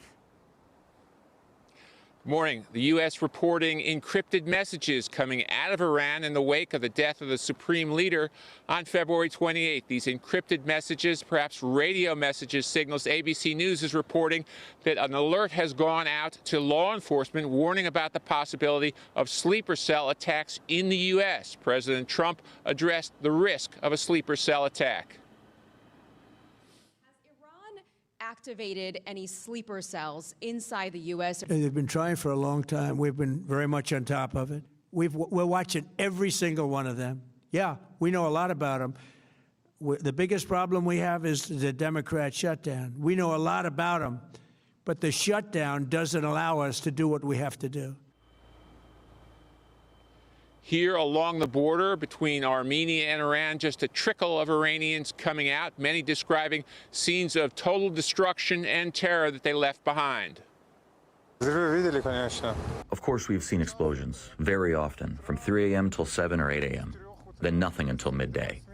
In the afternoon, the very heavy bombings resumed. There are 50 to 60 bombings daily. It's very scary. It's unimaginable for the people with children. Hard to imagine being a family and hearing 50 to 60 bombings a day. Tehran is about 450 miles from where I'm standing here in Armenia. Guys, back to you. Steve, is Armenia receptive to receiving these Iranian people? I'm sorry, can you repeat that question, please? Is Armenia receptive to receiving these Iranian people? Definitely. Right now, it's just a trickle, but keep in mind, this could turn into a flood. It's one of the only open working borders. Armenia is one of those rare countries that has good relations with all the people around it, with Iran, with Russia, with the West. So it's an open border, and it could get very busy here down the line. Steve Harrigan live for us. Steve, thank you. With that, let's bring in national security and military analyst Dr. Rebecca Grant. Dr. Grant, seems like now would be a great time for the Democrats to no longer stop the prevention of funding for DHS. But moving on from that, obviously, we struck Iran before they struck us. When it comes to these sleeper cells, how hard would it be to do the exact same thing? Prevent these sleeper cells in our country, in other allied nations, from striking before they got to us first? The sleeper cells, or as the intel community calls it, covert lethal activities. And FBI, DOJ, intel community, DHS, they are all over it. And they actually have prevented some attacks in the past.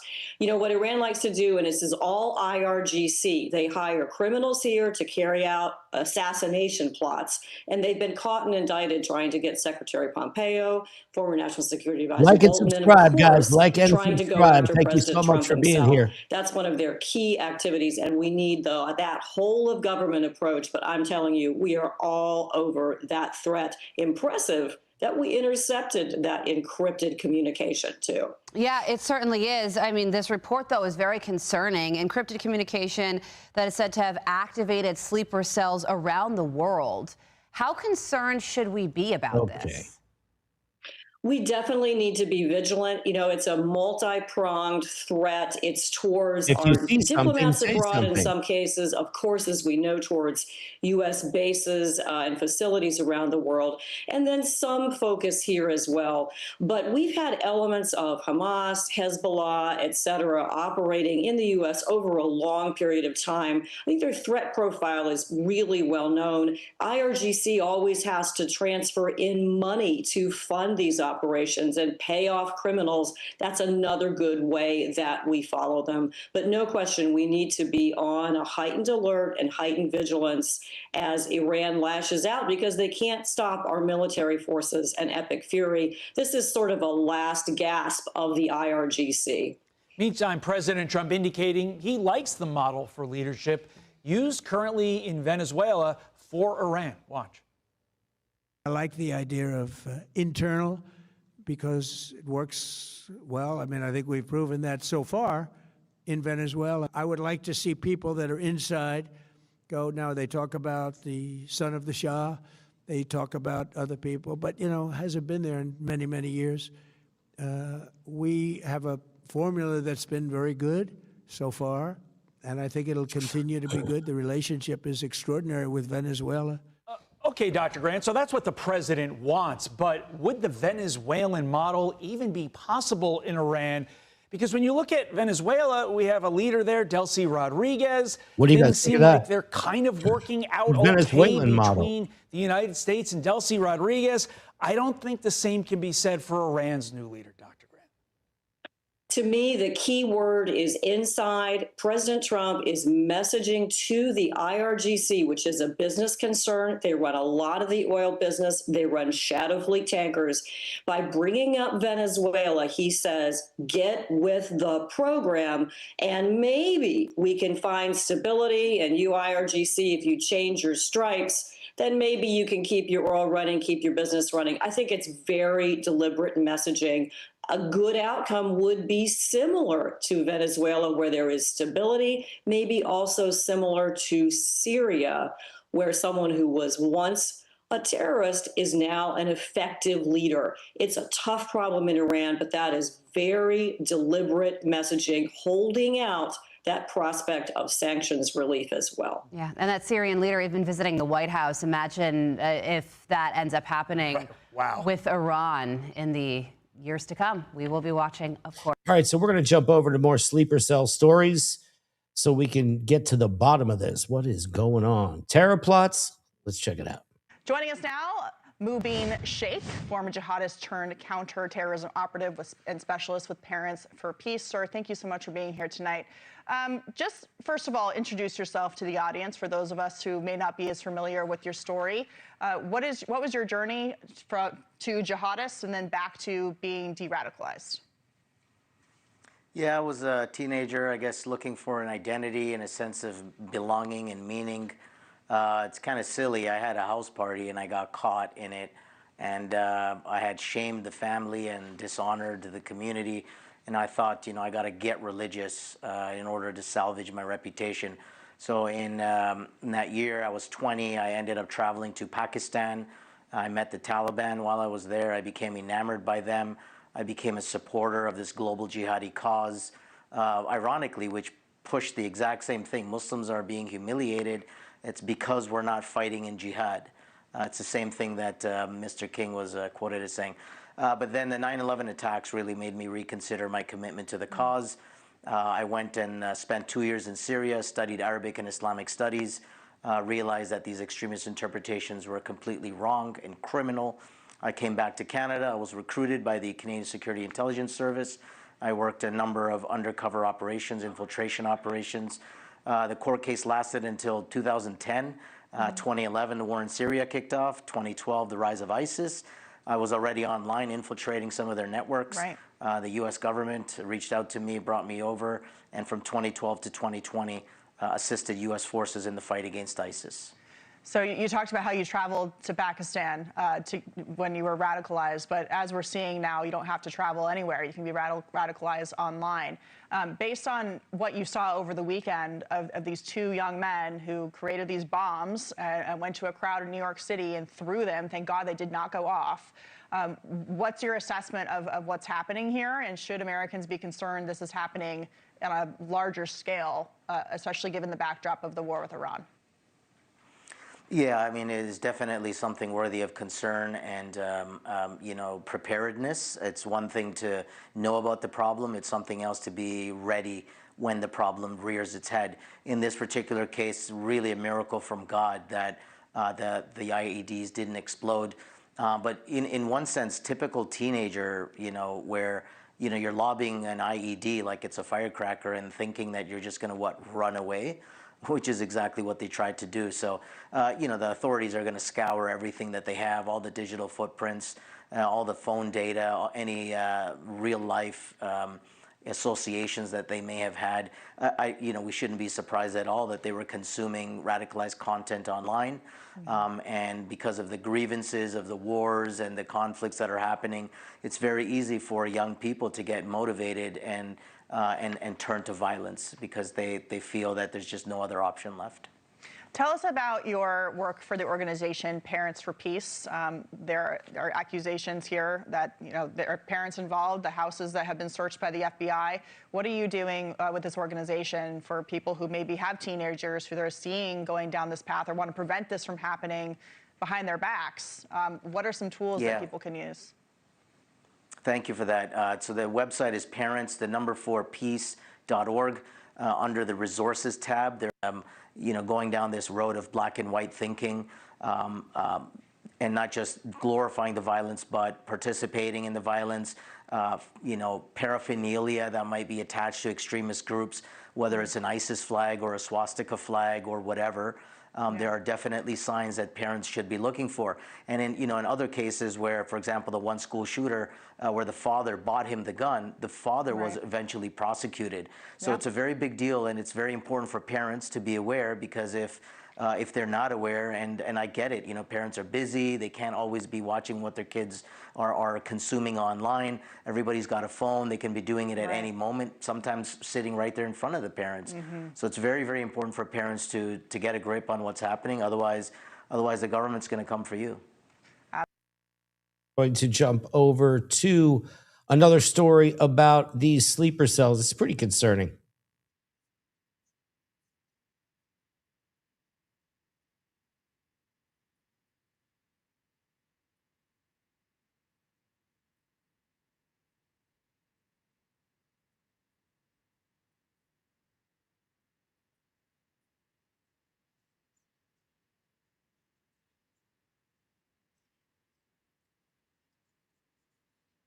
Are law enforcement agencies monitoring for these potential threats? Anytime we go to war overseas, there is a homeland threat component to it, especially a country like Iran does not have the capability to beat us militarily. So they rely on asymmetric means. So they will look to use cyber attacks. They will look to use proxies like Hezbollah, criminal agents to try to disrupt things here in the homeland. So I'm not surprised that we're seeing this bulletin. I'm a little concerned that it took a week for this to come out. I've talked to a number of state and local partners over the last week. Everybody knew that this is the likely scenario. We go to war with Iran, we should expect that their proxies are possibly being activated, and we all need to be on heightened alert. And Elizabeth, Minority Leader Chuck Schumer is calling on President Trump to tap the strategic petroleum reserves to lower gas prices. What impact could that have, and what does the president need to consider here?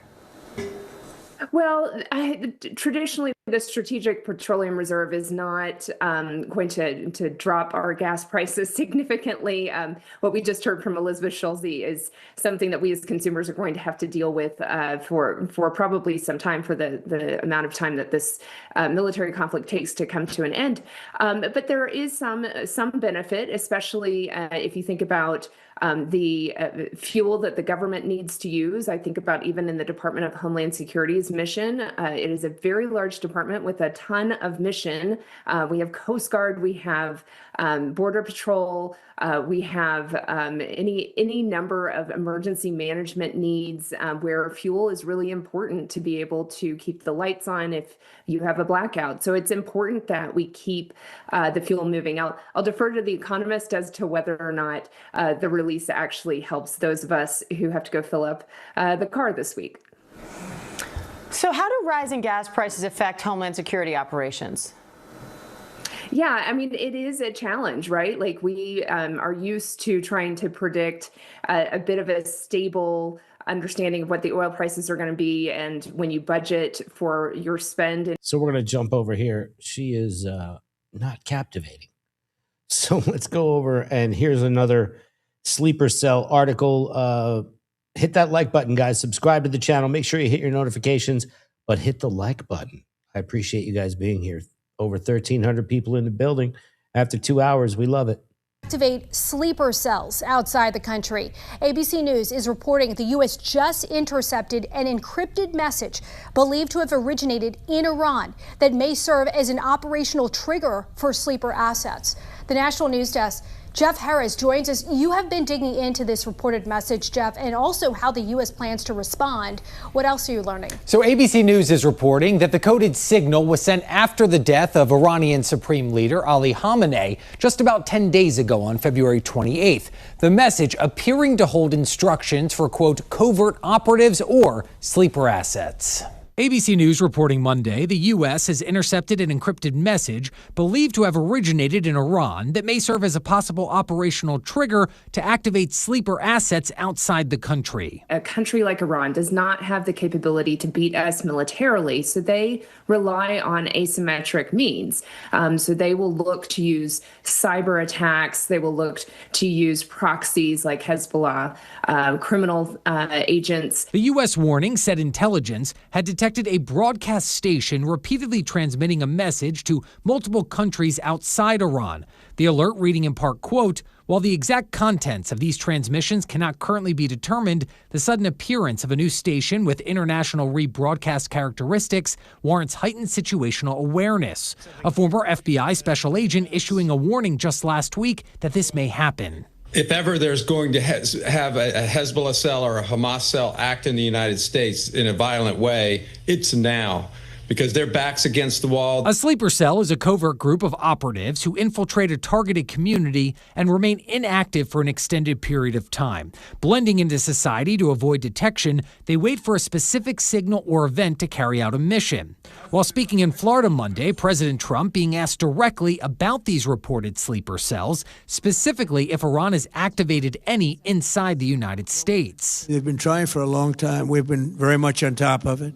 One of the things we have to do is get the Democrats to stop the Democrat shutdown, because, as you know, the apparatus that looks into that Schumer and the Democrats have shut it down. Trump adding they have, quote, very good intelligence into that, while claiming these reported assets came in under the Biden administration. We're watching every single one of them. Yeah, we know a lot about them.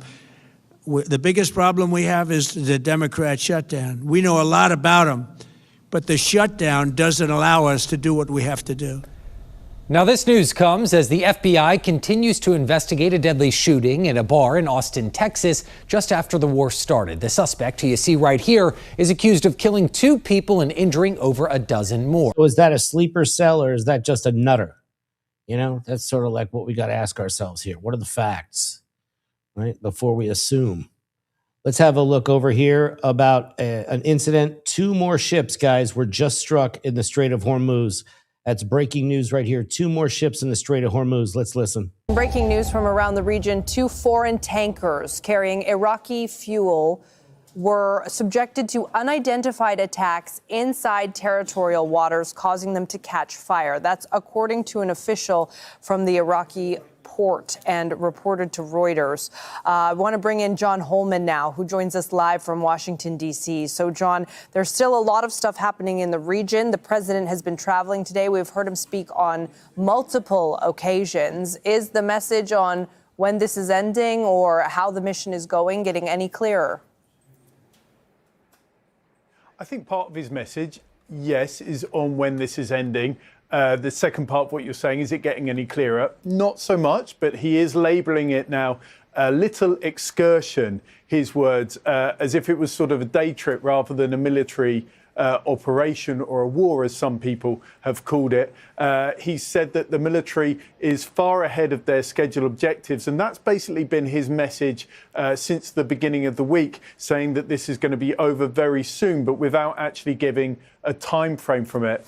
I think the rest of what he's saying, he's been repeating the same lines, that we're hitting Iran very hard, that they don't know what to do with it. He said at one point that no country had been hit as historically as we're hitting Iran right now. But that was in an address to sort of the faithful that he's been given. I think he may even still be speaking now. He's been enjoying speaking in Kentucky to Republicans and fans of his. But I think perhaps the more telling interaction was when he was just setting off in Marine One, the helicopter, and he was asked a couple of quite pertinent questions that he didn't want to answer. He was asked, for example, can you declare victory if the son of the late Supreme Leader is still in charge? And he said that basically he didn't have a comment on that. We remember that just a very short time ago, he was saying that it was unacceptable. The leader of the son of the late Supreme Leader was an unacceptable leader, that he was a lightweight, that President Trump had to be involved in that decision making. So a change there. He was also asked if he'd be willing to withdraw US forces if Iran hadn't turned over the precursors, the ingredients for making nuclear weapons. And he said he didn't want to answer that. And I think since at the very start of this conflict, that was one of the major reasons for the United States actually going in. That might be a shock or a surprise to some people. Democrats who were in a briefing just yesterday were expressing that surprise when they came out of it, that they said that what had emerged in that briefing, that didn't seem to be one of the major aims of this conflict anymore. He was also asked about military reports that a preliminary military investigation has found that the US did hit a girls' elementary school in the south of Iran. He'd been saying just on Monday, no, that was Iran that did that. And he didn't want to comment on anything. So sometimes, although the president's been talking a lot today, his silences have also been telling.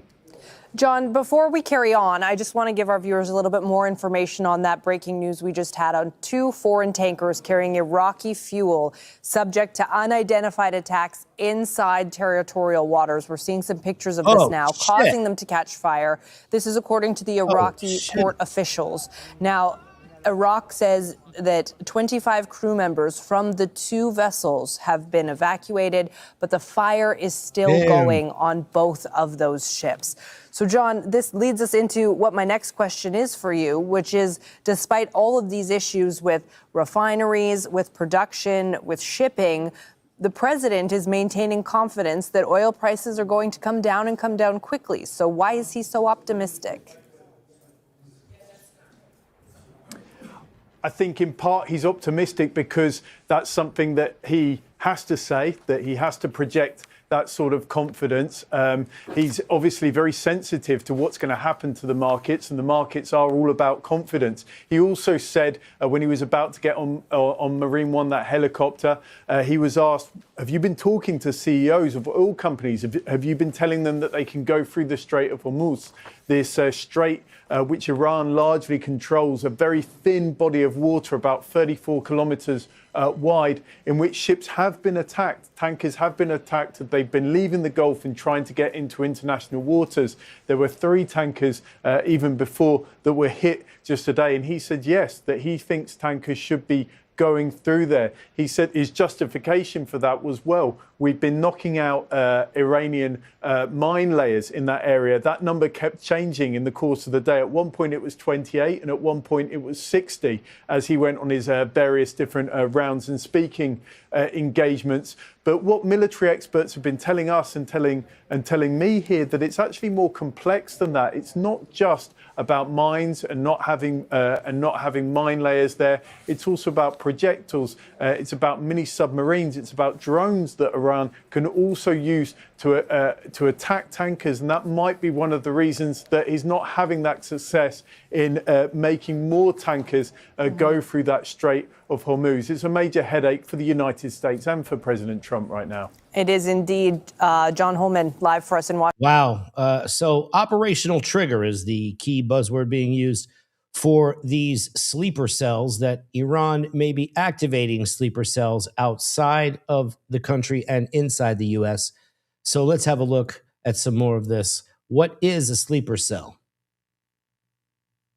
Scott Eulinger is a retired CIA station chief. Also with us, General Blaine Holt. He's a retired brigadier general of the U.S. Air Force. General, thank you, both of you, gentlemen, thank you so much for joining us. General, how worried should we be? Well, we've been talking about this now for months as we've talked potential war with Iran.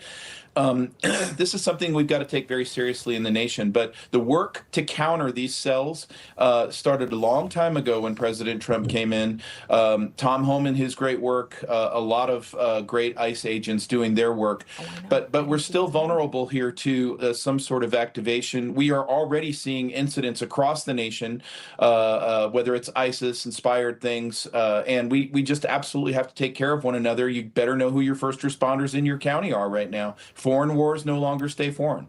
Scott, that's a great point. Scott, the report says this, that the alert says while the exact contents of these transmissions cannot currently be determined, the sudden appearance of a new station with international rebroadcast characteristics warrants heightened situational awareness. So again, it's just talking about that alert. Can you speak to that just with your background knowledge and how it exactly works?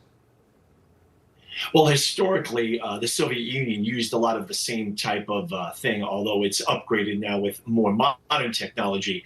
Number stations used to transmit seemingly random transmissions, but there are sleeper cells agents within that country who are monitoring that at certain times of the day.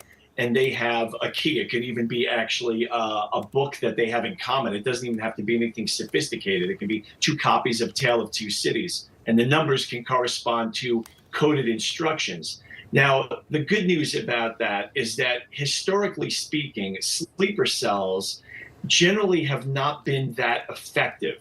Because what happens is the sleeper agent, if they've been in that country for more than a year, begin to identify more with that country. And so, of course, now with the war going very well for the United States and very bad for the mullahs, it's possible that some of these people, and we don't know how many there could be, are disheartened and basically will just never obey whatever instructions they're given. General, I want to talk about Iran naming its new supreme leader, the son of Ali Khamenei, his son Mojtaba. What does that tell you about this regime, that they have the Mojtaba is his name. Mojtaba. Audacity to name a new leader, say it's the son. They're not backing down. They continue to double down on threats, calling for Trump's blood. What does that tell you?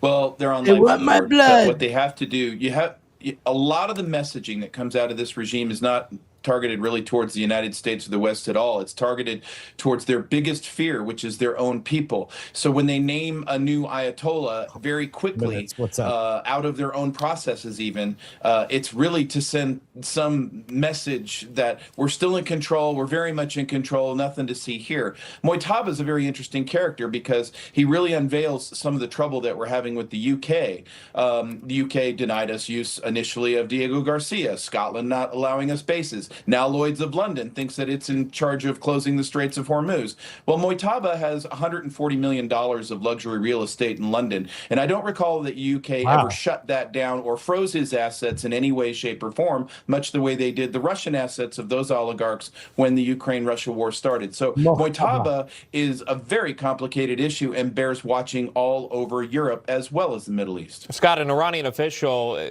according to reports from the Associated Press, say this to the president: be careful not to get eliminated yourself. Is the president in a heightened state of danger? I think that is certainly true, and certainly everything that the general says is absolutely correct about Mojtaba, for certain. And there is certainly a heightened sense of security around President Trump right now, because as we've already seen, there have been two prior cases. One, I think, went through the courts of a Pakistani national who was tasked by the Iranians to find someone to kill President Trump. So there have been two known attempts by Iran to attract individuals to assassinate President Trump. So that danger is real and must be taken seriously. I'm Sean Kreisman for Stories and Content. That is crazy. I mean, this sleeper cell thing. Here's a story right out of LA. This is just from a couple hours ago, talking about the sleeper cells as well. This is a big deal, guys. Amid the war with Iran, there's now growing concern that Iran may be activating sleeper cells within the U.S. to carry out terror acts. The warning from counterterrorism officials comes just days before the Oscar Awards. KTLA's Omar Lewis live now near the Dolby Theater in Hollywood with more on that. Omar, good morning. Good morning, Jessica. Yeah, you can already see some of that increased security outside of the Dolby Theater ahead of Sunday's big event. Want to step out of the way and show you those reinforced barricades and fencing here now surrounding this venue. Hollywood Boulevard has been shut down since Sunday. Police say by Sunday night there will be hundreds of LAPD officers deployed here along with federal personnel as part of a large multi-agency operation. Authorities emphasize, though, right now there is no specific credible threat tied to the Oscars, but they say heightened vigilance is necessary given the global tensions happening in Iran. The increased security comes as federal counterterrorism officials warn law enforcement agencies nationwide to remain alert amid escalating conflicts with Iran. Authorities recently detected a mysterious encoded shortwave radio broadcast believed to have originated in Iran shortly after the reported killing of Iran's Supreme Leader on February 28th. The broadcast, a sequence of numbers transmitted globally, resembled so-called number station signals historically used to communicate with covert operatives. Investigators say the transmission could have been intended as a potential trigger for sleeper cells, though officials stress that there is no confirmed threat linked to it again here. Still, large gatherings like the Oscars remain a focus. Security experts also believe other likely targets include transportation hubs like airports, Jewish facilities, and big sporting and entertainment events. The FBI and Department of Homeland Security, they're also continuing to monitor potential retaliation threats. They were looking to do something here that was going to get a lot of attention. That is something that would fall within their group of targets. It is kind of believed that they have target folders already ready to go should that day ever come when they get operationalized. The fear is that this day has come. On Tuesday, a top Iranian security official appeared to threaten President Trump directly, writing on X, "Even those bigger than you couldn't eliminate Iran. Be careful not to get eliminated yourself." Security around the Dolby Theater will be extensive this weekend. Officials say bomb squads will scan every arriving vehicle using detection equipment and explosive sniffing dogs, while SWAT teams monitor for potential drone threats capable of carrying explosive devices. LA, of course, has one of the biggest Iranian populations outside of Iran, allowing for operatives to blend in, according to experts.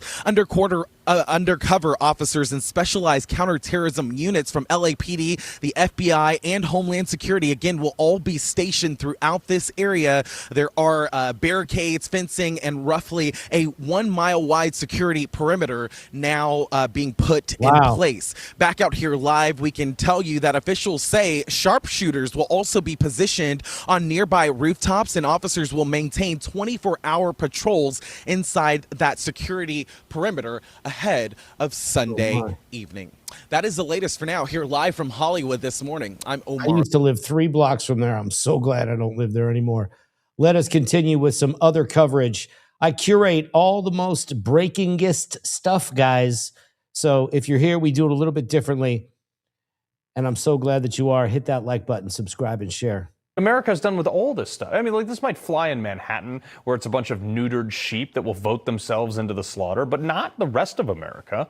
And if you don't know what I'm talking about, let me just give you this little tidbit here. The exit polling in New York City on Election Day showed that safety was the top concern among voters, but yet New Yorkers overwhelmingly voted for the guy who promised to empty the prisons and called violence a social construct. In fact, even worse, 84% of women aged 18 to 29 who also polled as safety as their top concern voted for Ma'am Danny. Happy International Women's Day, ladies. To celebrate, you voted to sacrifice yourself. I mean, thank God for the 19th Amendment, right? You see, I may not agree with everything the guy who held that protest this weekend believes, but every American should be against the guys who threw the bombs at the people peacefully protesting. And the justification for throwing those bombs they used was Islam. Just in the last few weeks, Muslim shoots up a bar in Austin, Texas, 2 dead, 14 shot. Muslim throws nail bomb, shrapnel IED at Christians in New York City. We were born and raised in New York, and we want everyone here to stay in New York. You don't get to come from outside and then tell everyone else.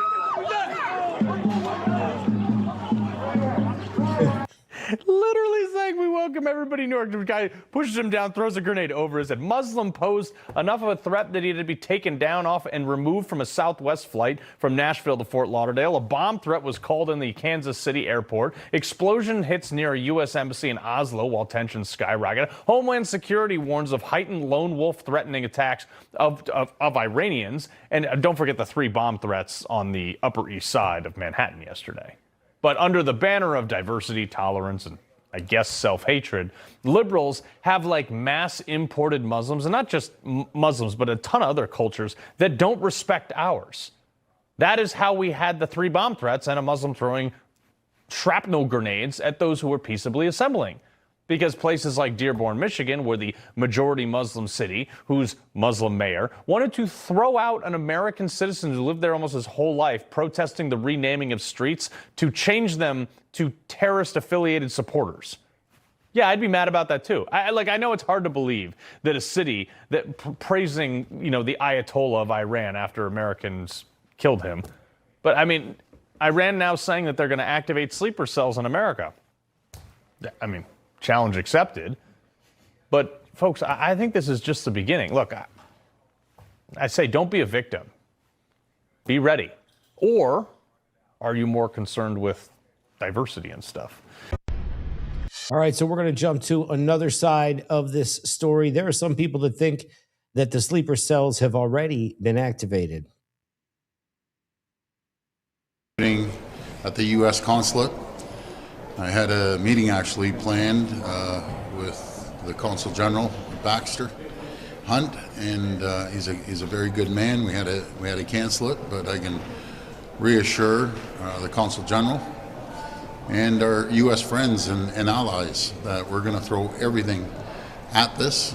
had the opportunity to speak to the OPP commissioner, and he reassured me that he's working collaboratively with all three levels of government, our municipal police, our provincial, and our federal police, and I have all the confidence in the world that they're going to catch these criminals, and we're going to hold them accountable, and they're going to face the full extent of the law. It's absolutely unacceptable what we've been seeing over the last week with the shootings at synagogues, Jewish synagogues across the city in the 905. We're going to, again, throw every resource to hold these people to account. You know, folks, this is Ontario, Canada. We've never seen this in our entire Where are my lives. Canadians at? Shootings, no matter if it's the consulate or if it's places. Sleeper cells in Canada too. Worship, and this goes for every single religion, no matter if it's anti-Semitism, Islamophobia, and every other religion. I always say we have 110 religions, and I will do the same if any other place of worship gets attacked. And again, it's unacceptable that we're seeing this in the greatest city, the greatest province, greatest country in the entire world. But we will not spare a penny to make sure we hold these people accountable. We're going to support our police. We're going to give them all the tools that they need to get this done. And I don't direct the police, but I have all the confidence in the world in our police. And I'm very confident we're going to apprehend these criminals, and they're going to face full extent of the law. But again, this is just me speaking. I believe there's sleeper cells all over the world, as we know. They're in the U.S., they're in Canada here, and we have to weed these people out and hold them accountable. Because, again, folks, we all grew up here, very peaceful, loving communities all across the province, and for these people to be doing this, they need to be caught, and they need to be thrown in jail for life. No, I haven't had a briefing from the RCMP. I did speak to the commissioner this morning. Again, this is my personal opinion. That's true. And I don't think I'm too far off with saying that. It's a different world now that we're facing, and we're seeing it around the world with turmoil happening everywhere. And we're going to make sure it doesn't land on our shores. Right now, I've never seen anything like it in all the years I've lived here, which is my whole life. We need to put cameras up around any places of worship. It doesn't matter what religion you are. If you're being attacked, we will have cameras up that will take snapshots of license plates. Cameras, and, plate readers. Follow up with that. We also have special prosecution teams, when I spoke to the Attorney General, specifically geared for hate crimes. And as we prosecute them to the full extent of the law, then it goes to the courts. And I sure hope that these judges throw the key away. And wow, he hopes the judges throw away the key. So we're going to jump over to another drone story about California being targeted. Everybody, be aware of your surroundings, of course, during these troubling times. You could also hit the like button and subscribe to the channel if you want to get more of this kind of news. I basically just give you all of the latest breaking, bestest stuff so you don't have to find it. So that's why this is the best channel ever. Make sure you are liked and subscribed. And I do appreciate everybody being here so much. Let's go. We begin with breaking news of a reported potential surprise attack targeting California. The FBI warning law enforcement agencies in the state that Iran allegedly aspired to launch drones along the West Coast. CBS News Bay Area's Katie Nielsen has a copy of that alert that went out to law enforcement. Katie, what does it say? Yeah, Liz, so we actually just got a copy of that maybe only about 30 minutes ago. This is the actual bulletin that went out to police departments across the state from the FBI. So if we were to take a look at what it actually says, it says the JRIC received the following unverified information from the Federal Bureau of Investigation. We recently acquired information that as of early February 2026, Iran allegedly aspired to conduct a surprise attack using unmanned aerial vehicles from an unidentified vessel off the coast of the United States homeland, specifically against unspecified targets in California, in the event that the U.S. conducted strikes against Iran. We have no additional information on the timing, method, target, or perpetrators of this alleged attack. For any questions, please contact your local FBI Joint Terrorism Task Force. So what's important to note here about this memo that went out is it says allegedly aspired. What does that mean? Where was this in the planning stages? These are questions we still don't have answers to. But we did reach out to the governor's office to try to get a statement from them as far as what they're doing to keep people in California safe. And what we did get back is that the Governor's Office of Emergency Services is actively working with state, local, and federal security officials to protect our communities. No, it's not. This bulletin is one of numerous security updates the state receives from federal partners daily and disseminates to local law enforcement and emergency responders. So what I think is so important that we understand about this is obviously this is incredibly concerning. Whenever we have this type of an alert go out saying that drones could be attacking targets in California, literally bringing warfare here to the United States. So understandable that everyone is very on edge, everyone is very concerned. But I think the most important thing that we need to look at right now is, what does this actually mean? What was this based on? What intelligence was the FBI looking at? So again, going back to allegedly aspired, does that mean they were already in the active planning stages? Does that mean that there is an imminent threat? That's not really what that memo said. And so I think as we start learning a little bit more information, as we're able to get some of those questions answered, we're going to have a much better idea of what it was that prompted this memo to go out to police departments. So many unanswered questions, and all of them very alarming as to what the answers to them might be. Katie Nielsen, thank you so much for that report. I want to bring in now former FBI Special Agent Jeff Hart to answer some of these questions. Jeff, give us some context about these warnings. How serious is this? I mean, should people be worried here? And we happen to be in California, by the way. Should people here be worried? Yeah, I wouldn't say worried is the word.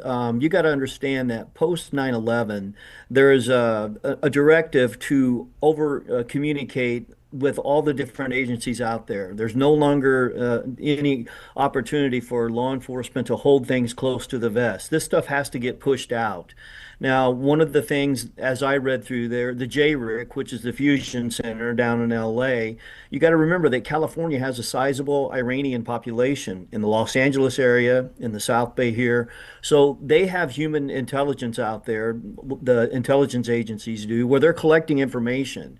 So they look at this. If they have any inkling that there is information out there, they're going to broadcast it. It doesn't have to be, 100% accurate, but what they want to get out there is at least a warning to make sure that there is some preparation and notice that goes out. Yeah, the language in this, and Katie brought this up a couple of times, allegedly aspired. That could mean a lot of things. It could mean something that was possibly thought as a possibility. It could mean that they actually were planning this. What did you read into that? Well, so there are all kinds of ongoing investigations, counterterrorism investigations with respect to ISIS, Iran. It runs the gamut. And so one of the things that they can do during the course of these investigations, one type of disruption is going out and publicly putting information out there and say, hey, look, we know that there are people talking about this. Or another method is to go out and actually conduct interviews or overtly surveil people so they know that they're being followed. These are all disruptive measures that law enforcement, the FBI, and the Joint Terrorism Task Force use. Okay, when we talk about getting local law enforcement agencies involved, what does that mean? How do they react when they get this kind of warning from the FBI?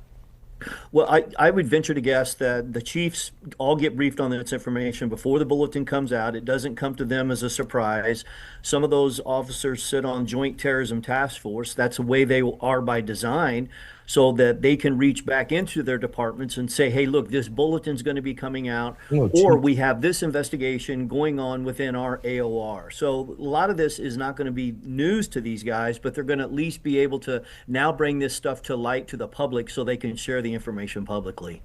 Jeff Harp, thank you so much. Always great to get your. All right, we're just going to run a few of these because this is just unbelievable. The sleeper cell thing is very scary. This is very important. Everybody be vigilant and be safe.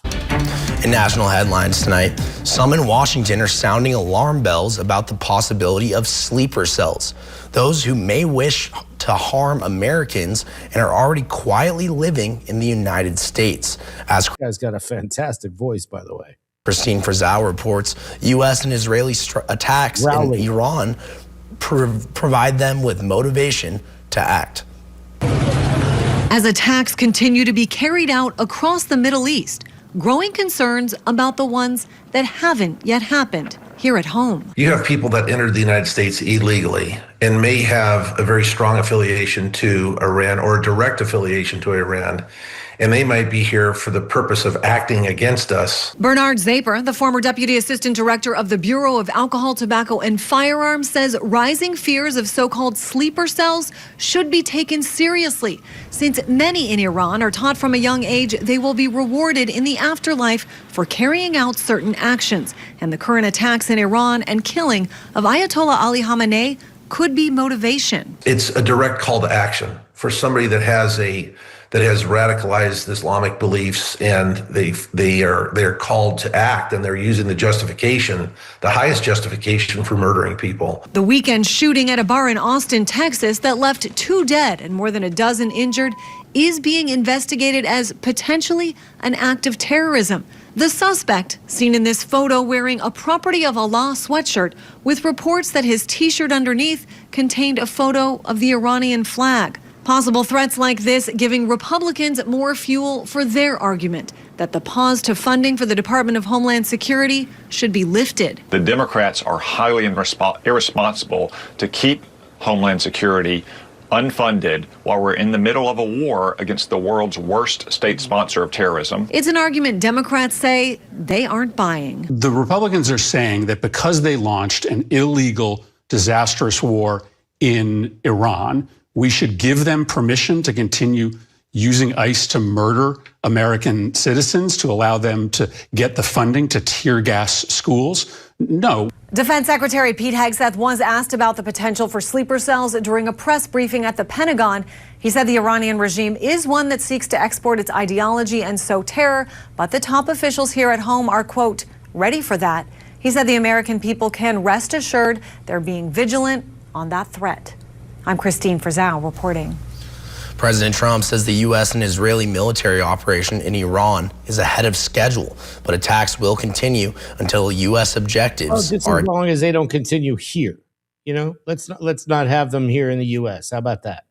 All right, we have yet to hear, the world has yet to hear from the new Supreme Leader of Iran 3 days after he took the place of his father, who was killed on the first day of the joint U.S.-Israeli strikes. There have been no written communications, no public statements, no videos. So what do we know about how he might lead? Joining us, staff writers at The Atlantic, Vivian Salama and Graham Wood, who is in Dubai. Graham, I'm going to begin with you. Help me understand Mojtaba Khamenei. So he's 56 years old. He's his father's son. And not much is known about him because he has hardly appeared in public before. What we know is that he has been at his father's right hand, and for at least 20 years, there have been murmurs of complaint actually from inside the Supreme Leader's office that if you want to get to the Supreme Leader, you have to go through his son. So I think one of the questions that's arisen is whether this guy's a reformer, whether he's someone who's going to bring something new.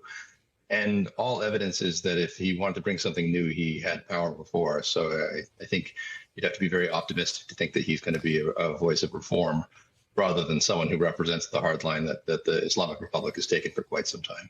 I understand there's probably a target on his head right now, but is it unusual to have not heard from him yet? No video statement, nothing broadcast to the Iranian people or the outside world?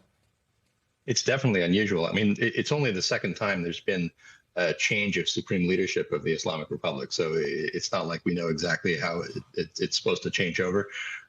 But, you know, we saw this bizarre ceremony where a cardboard cutout of him was part of the ceremony. So it's not normal for the person who is leading the country to be so deep underground that nobody's seen him, Nobody has any confirmation of what wounds he might have incurred in the opening salvo of this war. So pretty strange that we've seen nothing of him even after he's Supreme Leader, and also kind of strange that we had heard almost nothing of him. Yeah, there are reports publicly. that he was severely injured and is now in a coma.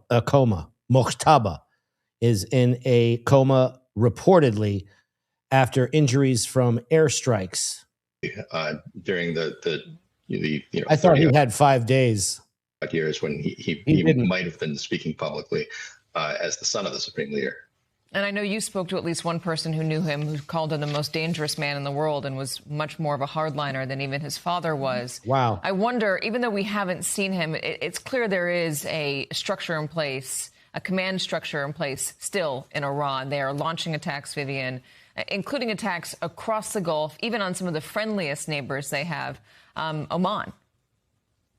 Yeah, that's right. I mean, this was always a concern going into this military operation where, unlike, say, Venezuela, where you topple the leader and maybe negotiate with others, it's a lot harder to do that, especially with the clerical structure that they have in Iran, where when one dies and they believe that it's martyrdom in this scenario, then another can be voted in his place. And that we see that with Mojtaba Khamenei, the Ayatollah's son.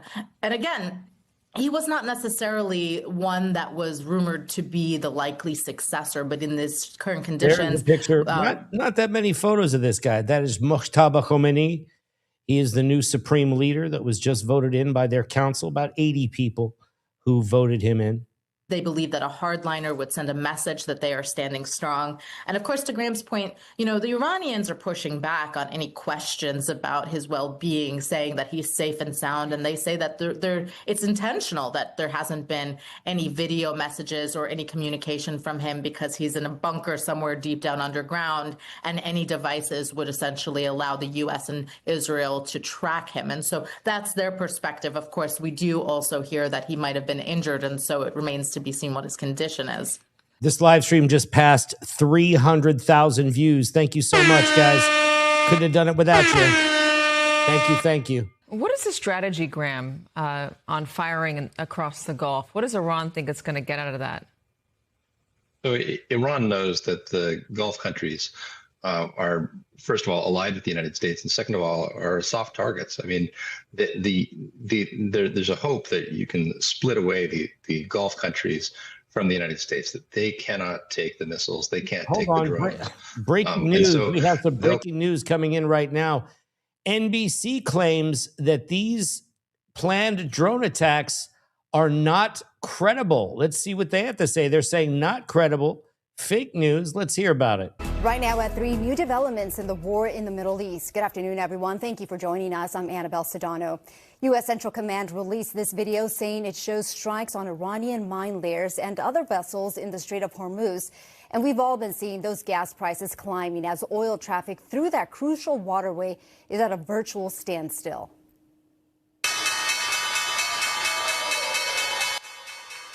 And the Dow dropped another 289 points today. The International Energy Agency plans to release 400 million barrels of oil from its reserves to lower gas prices. Well, that said, the price of crude went up today. And a big shocker, Iran says it's withdrawing its team from the World Cup. They were set to play here in L.A. NBC4's McCollum Medina is live at SoFi Stadium with reaction from fans. But first, NBC4 investigative reporter Eric Leonard is tracking reports about possible plans for Iranian drone attacks on California. Eric, so many of us have been hearing information that's been circling around. How credible is this threat?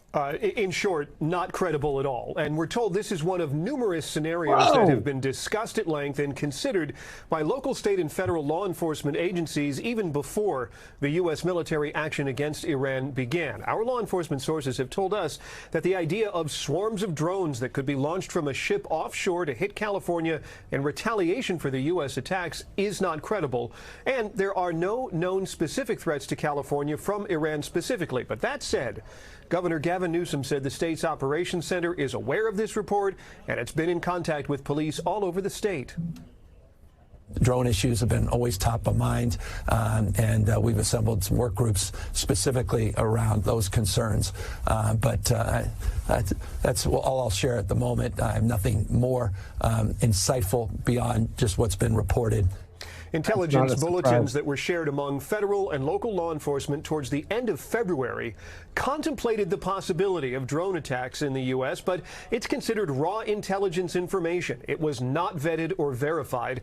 And our law enforcement contacts tell us it was really part of a wider discussion about what to consider, what could happen if the Iranian government attempted to either inspire or carry out violence on U.S. soil. Along with drones, improvised explosives, and digital attacks were being discussed.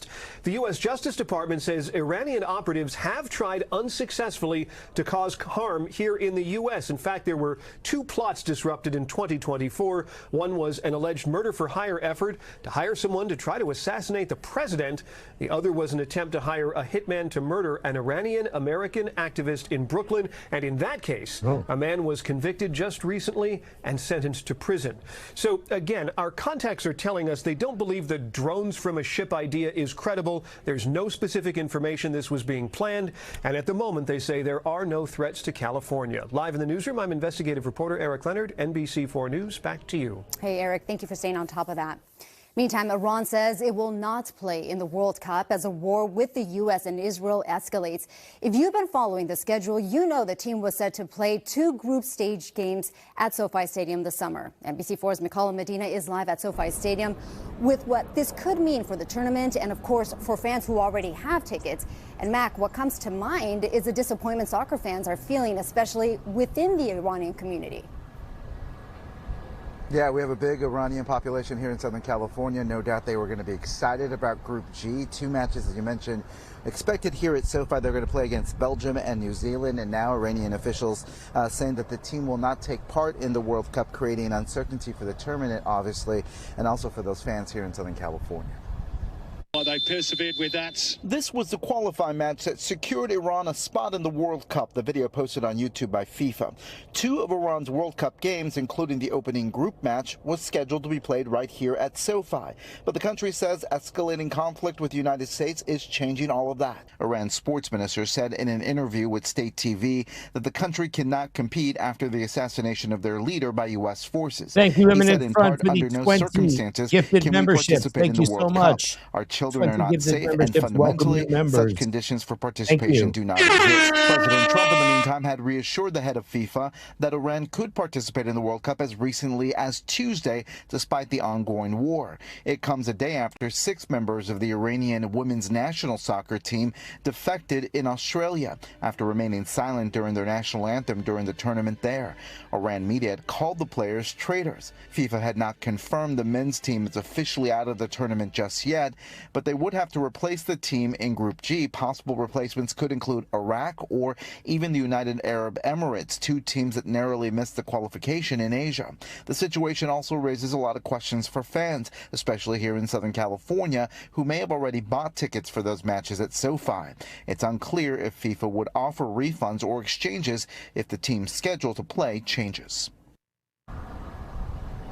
Now, we've also reached out to FIFA to get more information on exactly what is the process. Have they officially got the withdrawal from Iran or not? We're waiting to hear back from them. We are told they are working on a response. We also reached out to the FIFA LA committee.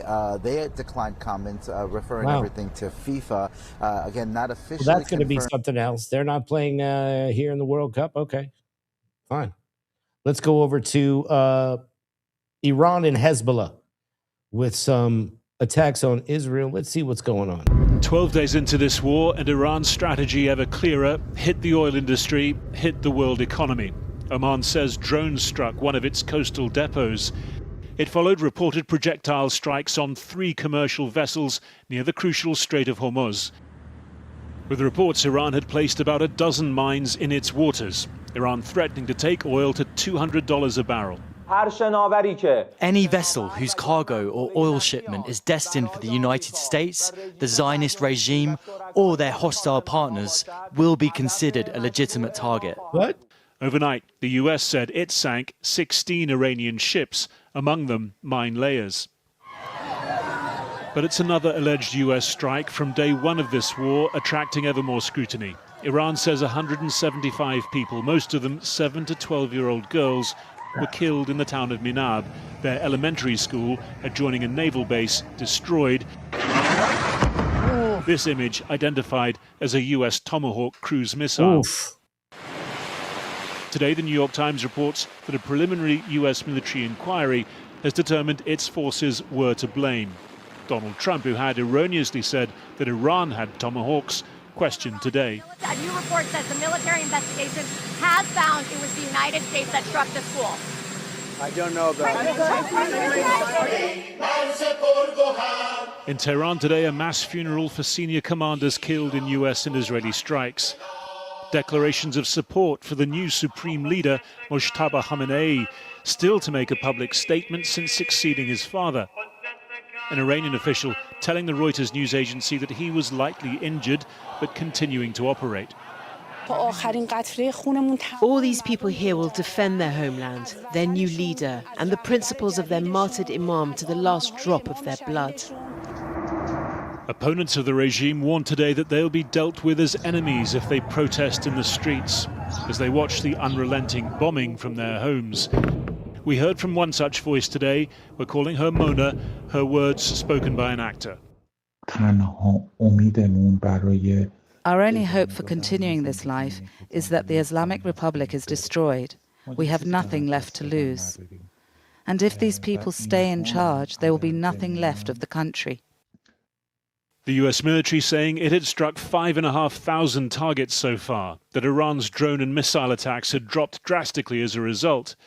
Analysis by the Center for Non-Proliferation Studies suggests US forces are repeatedly striking Iranian underground missile bases known as missile cities, like this one in Kashan, rather than trying to penetrate dense rock, attacking tunnel entrances, sealing off missile stocks. And increasingly, there's a longer-term objective, hitting manufacturing infrastructure, like this solid missile propellant plant in Shahrud. Nearly every building on the site damaged or destroyed. Every single Iranian missile base has been targeted and pretty effectively damaged, right? Many of them very extensively. It will take a very long time for the Iranian missile force to recover from this.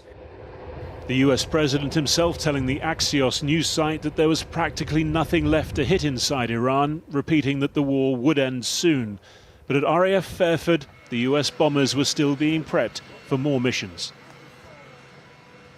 Well, Donald Trump has again been describing the conflict as an excursion and claimed the US had hit 28 ships trying to plant mines. Let's get the latest from our US editor, Anushka Astana. So I was standing on the south. Different reports, obviously, with the classification of some of these ships. They were not training boats. Come on. What are you going to have training ships out there for?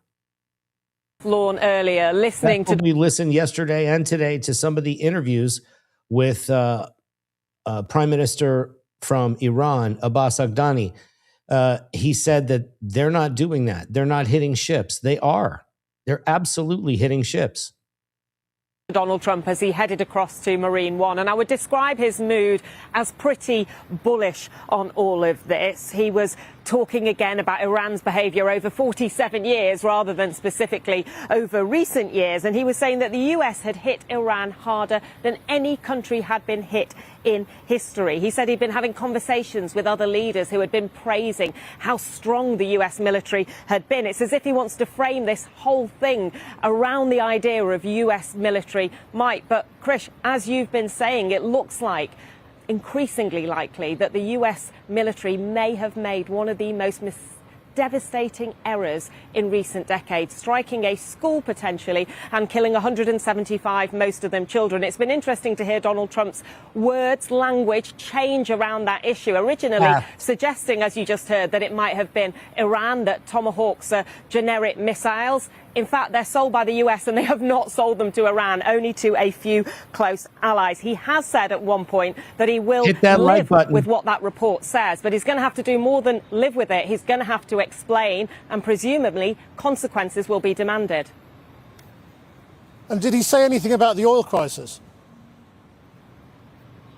Yeah, he did. He was asked whether or not he'd spoken to oil chief executives, urging them to carry on sending their companies through the Strait of Hormuz. Donald Trump said he thinks that they should still be using it again to boast about that military prowess, about the number of ships that are on the bottom of the ocean. I was interested to hear that he was also hitting out once again at Spain, saying he was thinking about cutting off all trade with Spain. He did not mention the UK, and honestly, you could almost hear the sigh of relief from diplomats in the British embassy. They are tracking what Donald Trump says very closely, hoping that things have calmed down after he had a somewhat frosty call with Keir Starmer on the weekend.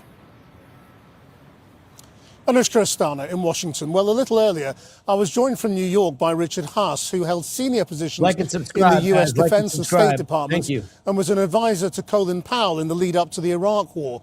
I asked him how the three main parties involved in this war might end it. Well, that first assumes that the three parties all want to end it.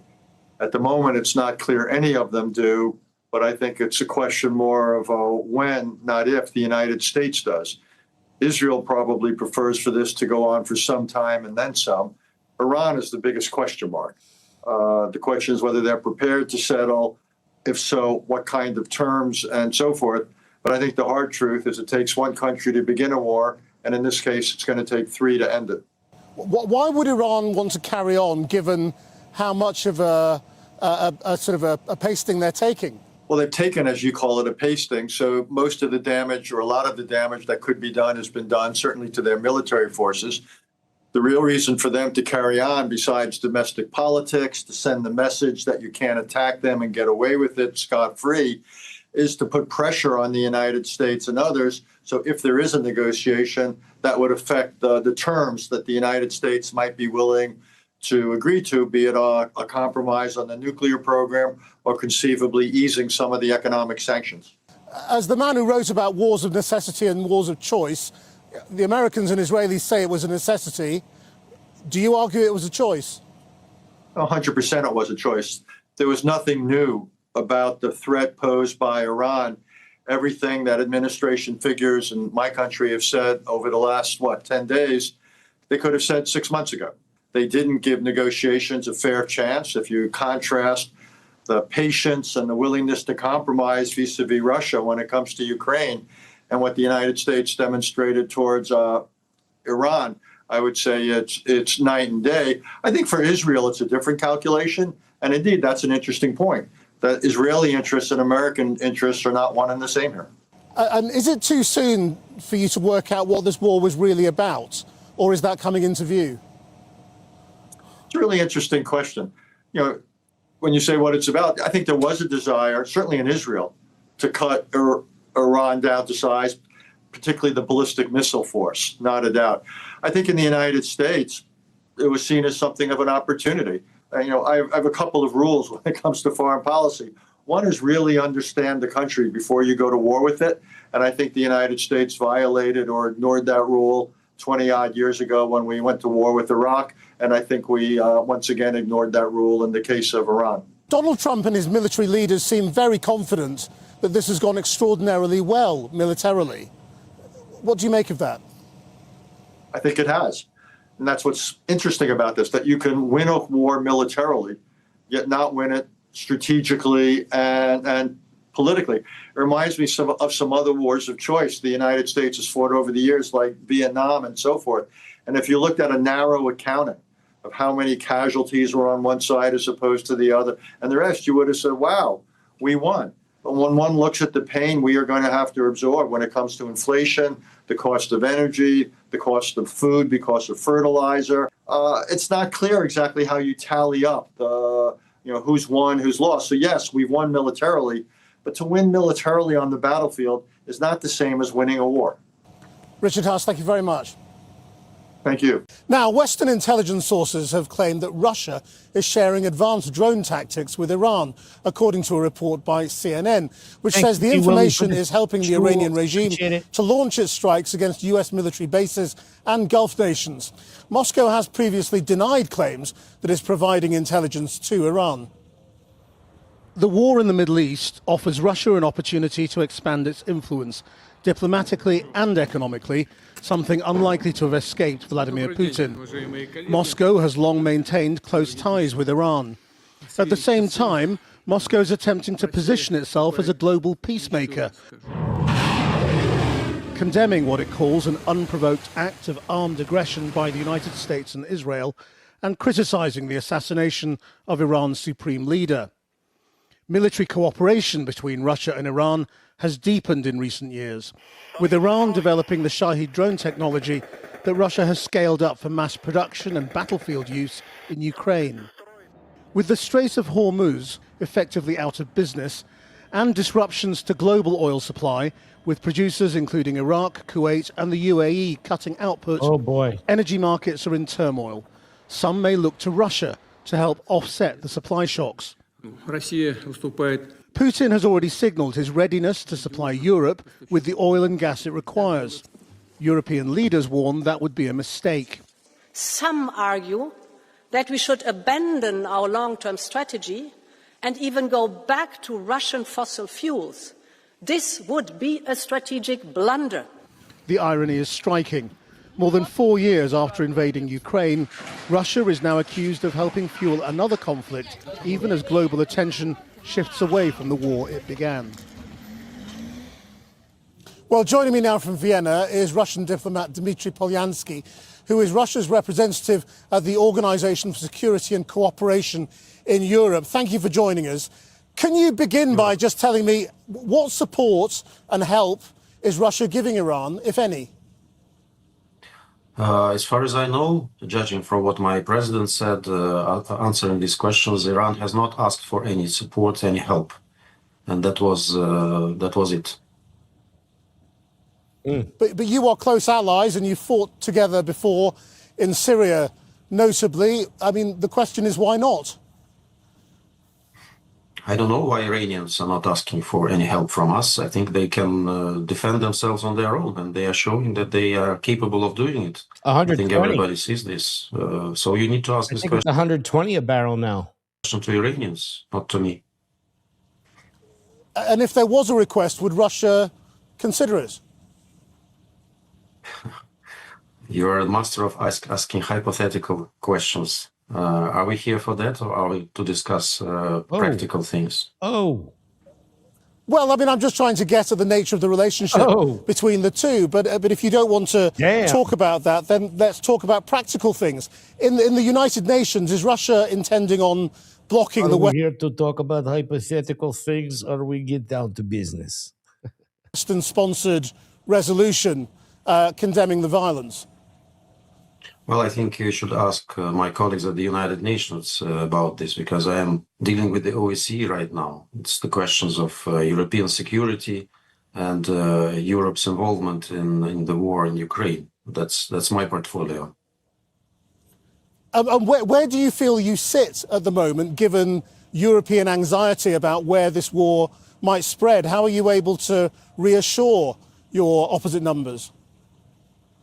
Well, I wouldn't call it European anxiety. I think European anxiety is about getting at the negotiating table right now, and not about ending this war, because they are doing exactly the opposite thing that what they should have done if they really wanted this war to end. But in particular, since you are speaking from the UK, I think that one should mention this attack on Bryansk, which happened yesterday with the help of British Storm Shadow missiles. So Britain is directly involved in this attack, and this is very deplorable. We'll speak about this tomorrow at the OSCE. So you think Europe is making a mistake by sending military assets to defend its allies? I think Europe has made a number of mistakes or blunders, as Ursula von der Leyen has put it, one blunder after another. And not wanting to discuss with us the questions of European indivisible security was one of the blunders. Now I think Europe is behaving like the crew at the Titanic, seeing that there is an iceberg in front of it and just playing music and understanding that they don't want to change the course. And how much is Russia benefiting from this war, both in terms of the oil price and the using up of air defense systems that might otherwise be going to Ukraine? I don't think it's a right framing of this question of benefiting from war. Nobody's benefiting from this war in Russia. On the other side, Europe is considerably benefiting from the war in Ukraine because of selling arms and weapons, because of Ukraine being a testing field for this. So this is clear, but I don't know what you're he just called claiming. He just called Ukraine a testing field. Whoa. About Russia benefiting from this war, frankly. Well, we're facing an oil crisis because of what's happening in the Strait of Hormuz, and there is growing speculation that Donald Trump in particular would like to change the rules on sanctions around Russian oil. Is that what you're hoping for? Which would obviously benefit Russia as well as the rest of the world.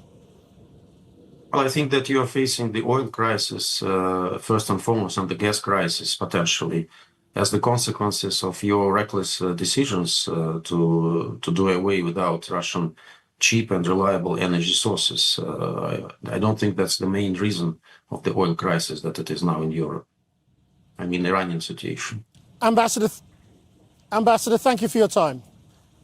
You're welcome.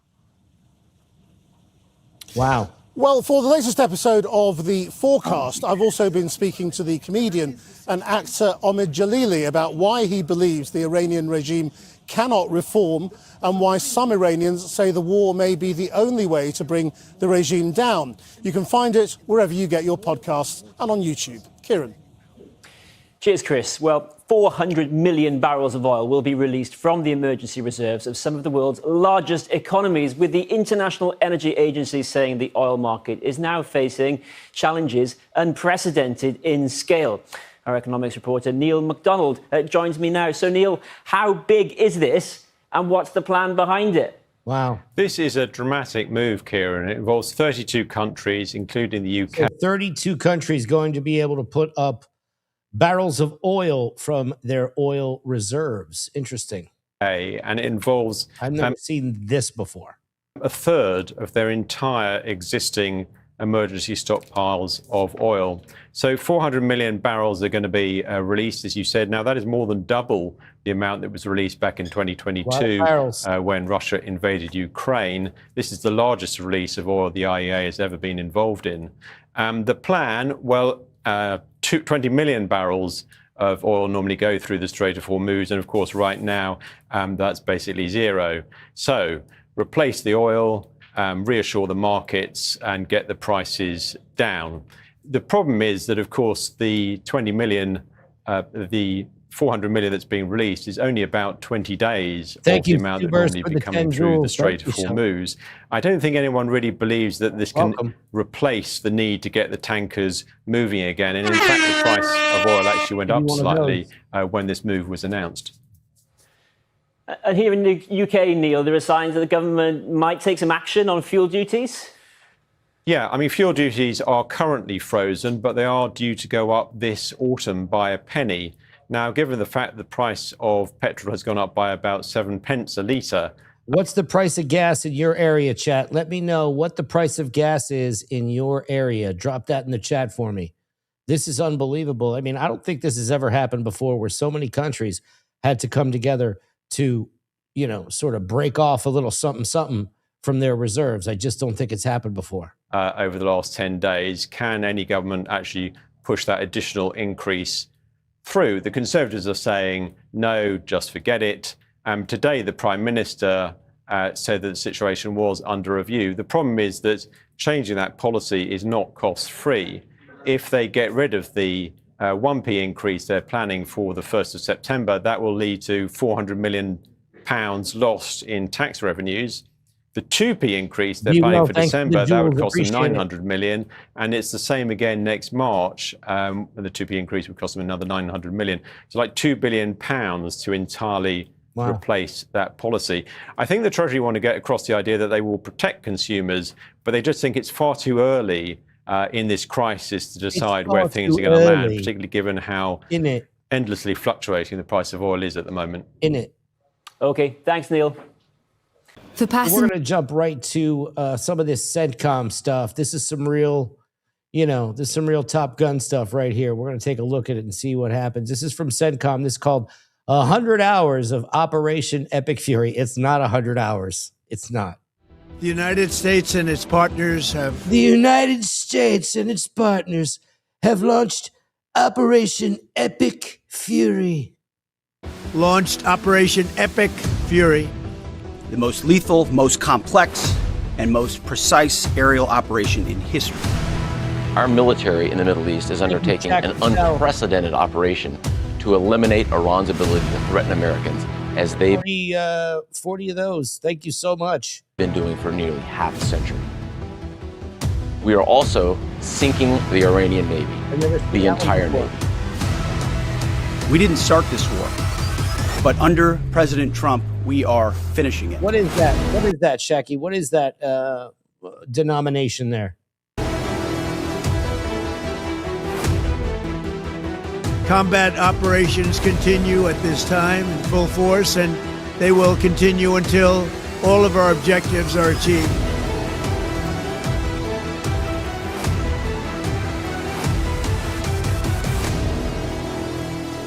Oh, man. So this is a big deal. This is a big deal going on in the U.S. and beyond. So the story is clearly still moving. Clearly, it is still moving. Netanyahu's status, we don't know. Did he tweet? Does that mean he's alive, or was somebody else doing it? Right? Where is Bibi? Where is Mojtaba? Was he injured? Has he been killed? What is going on? The propaganda keeps coming.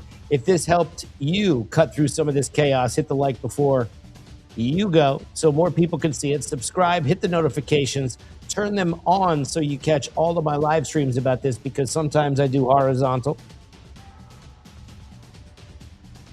And I want to thank everybody for joining me. Thank you, mods. Thank you, everybody, for the gifted memberships. Thank you for the super chats. And for all the new subscribers, thank you. This video, let me just check right here for you guys. This video just passed 358,000 views. So I want to thank you all for helping me make that possible. And I hope to see you guys again on the next one. Remember, the truth is a moving target. Take care of yourselves. I'll see you. Thanks.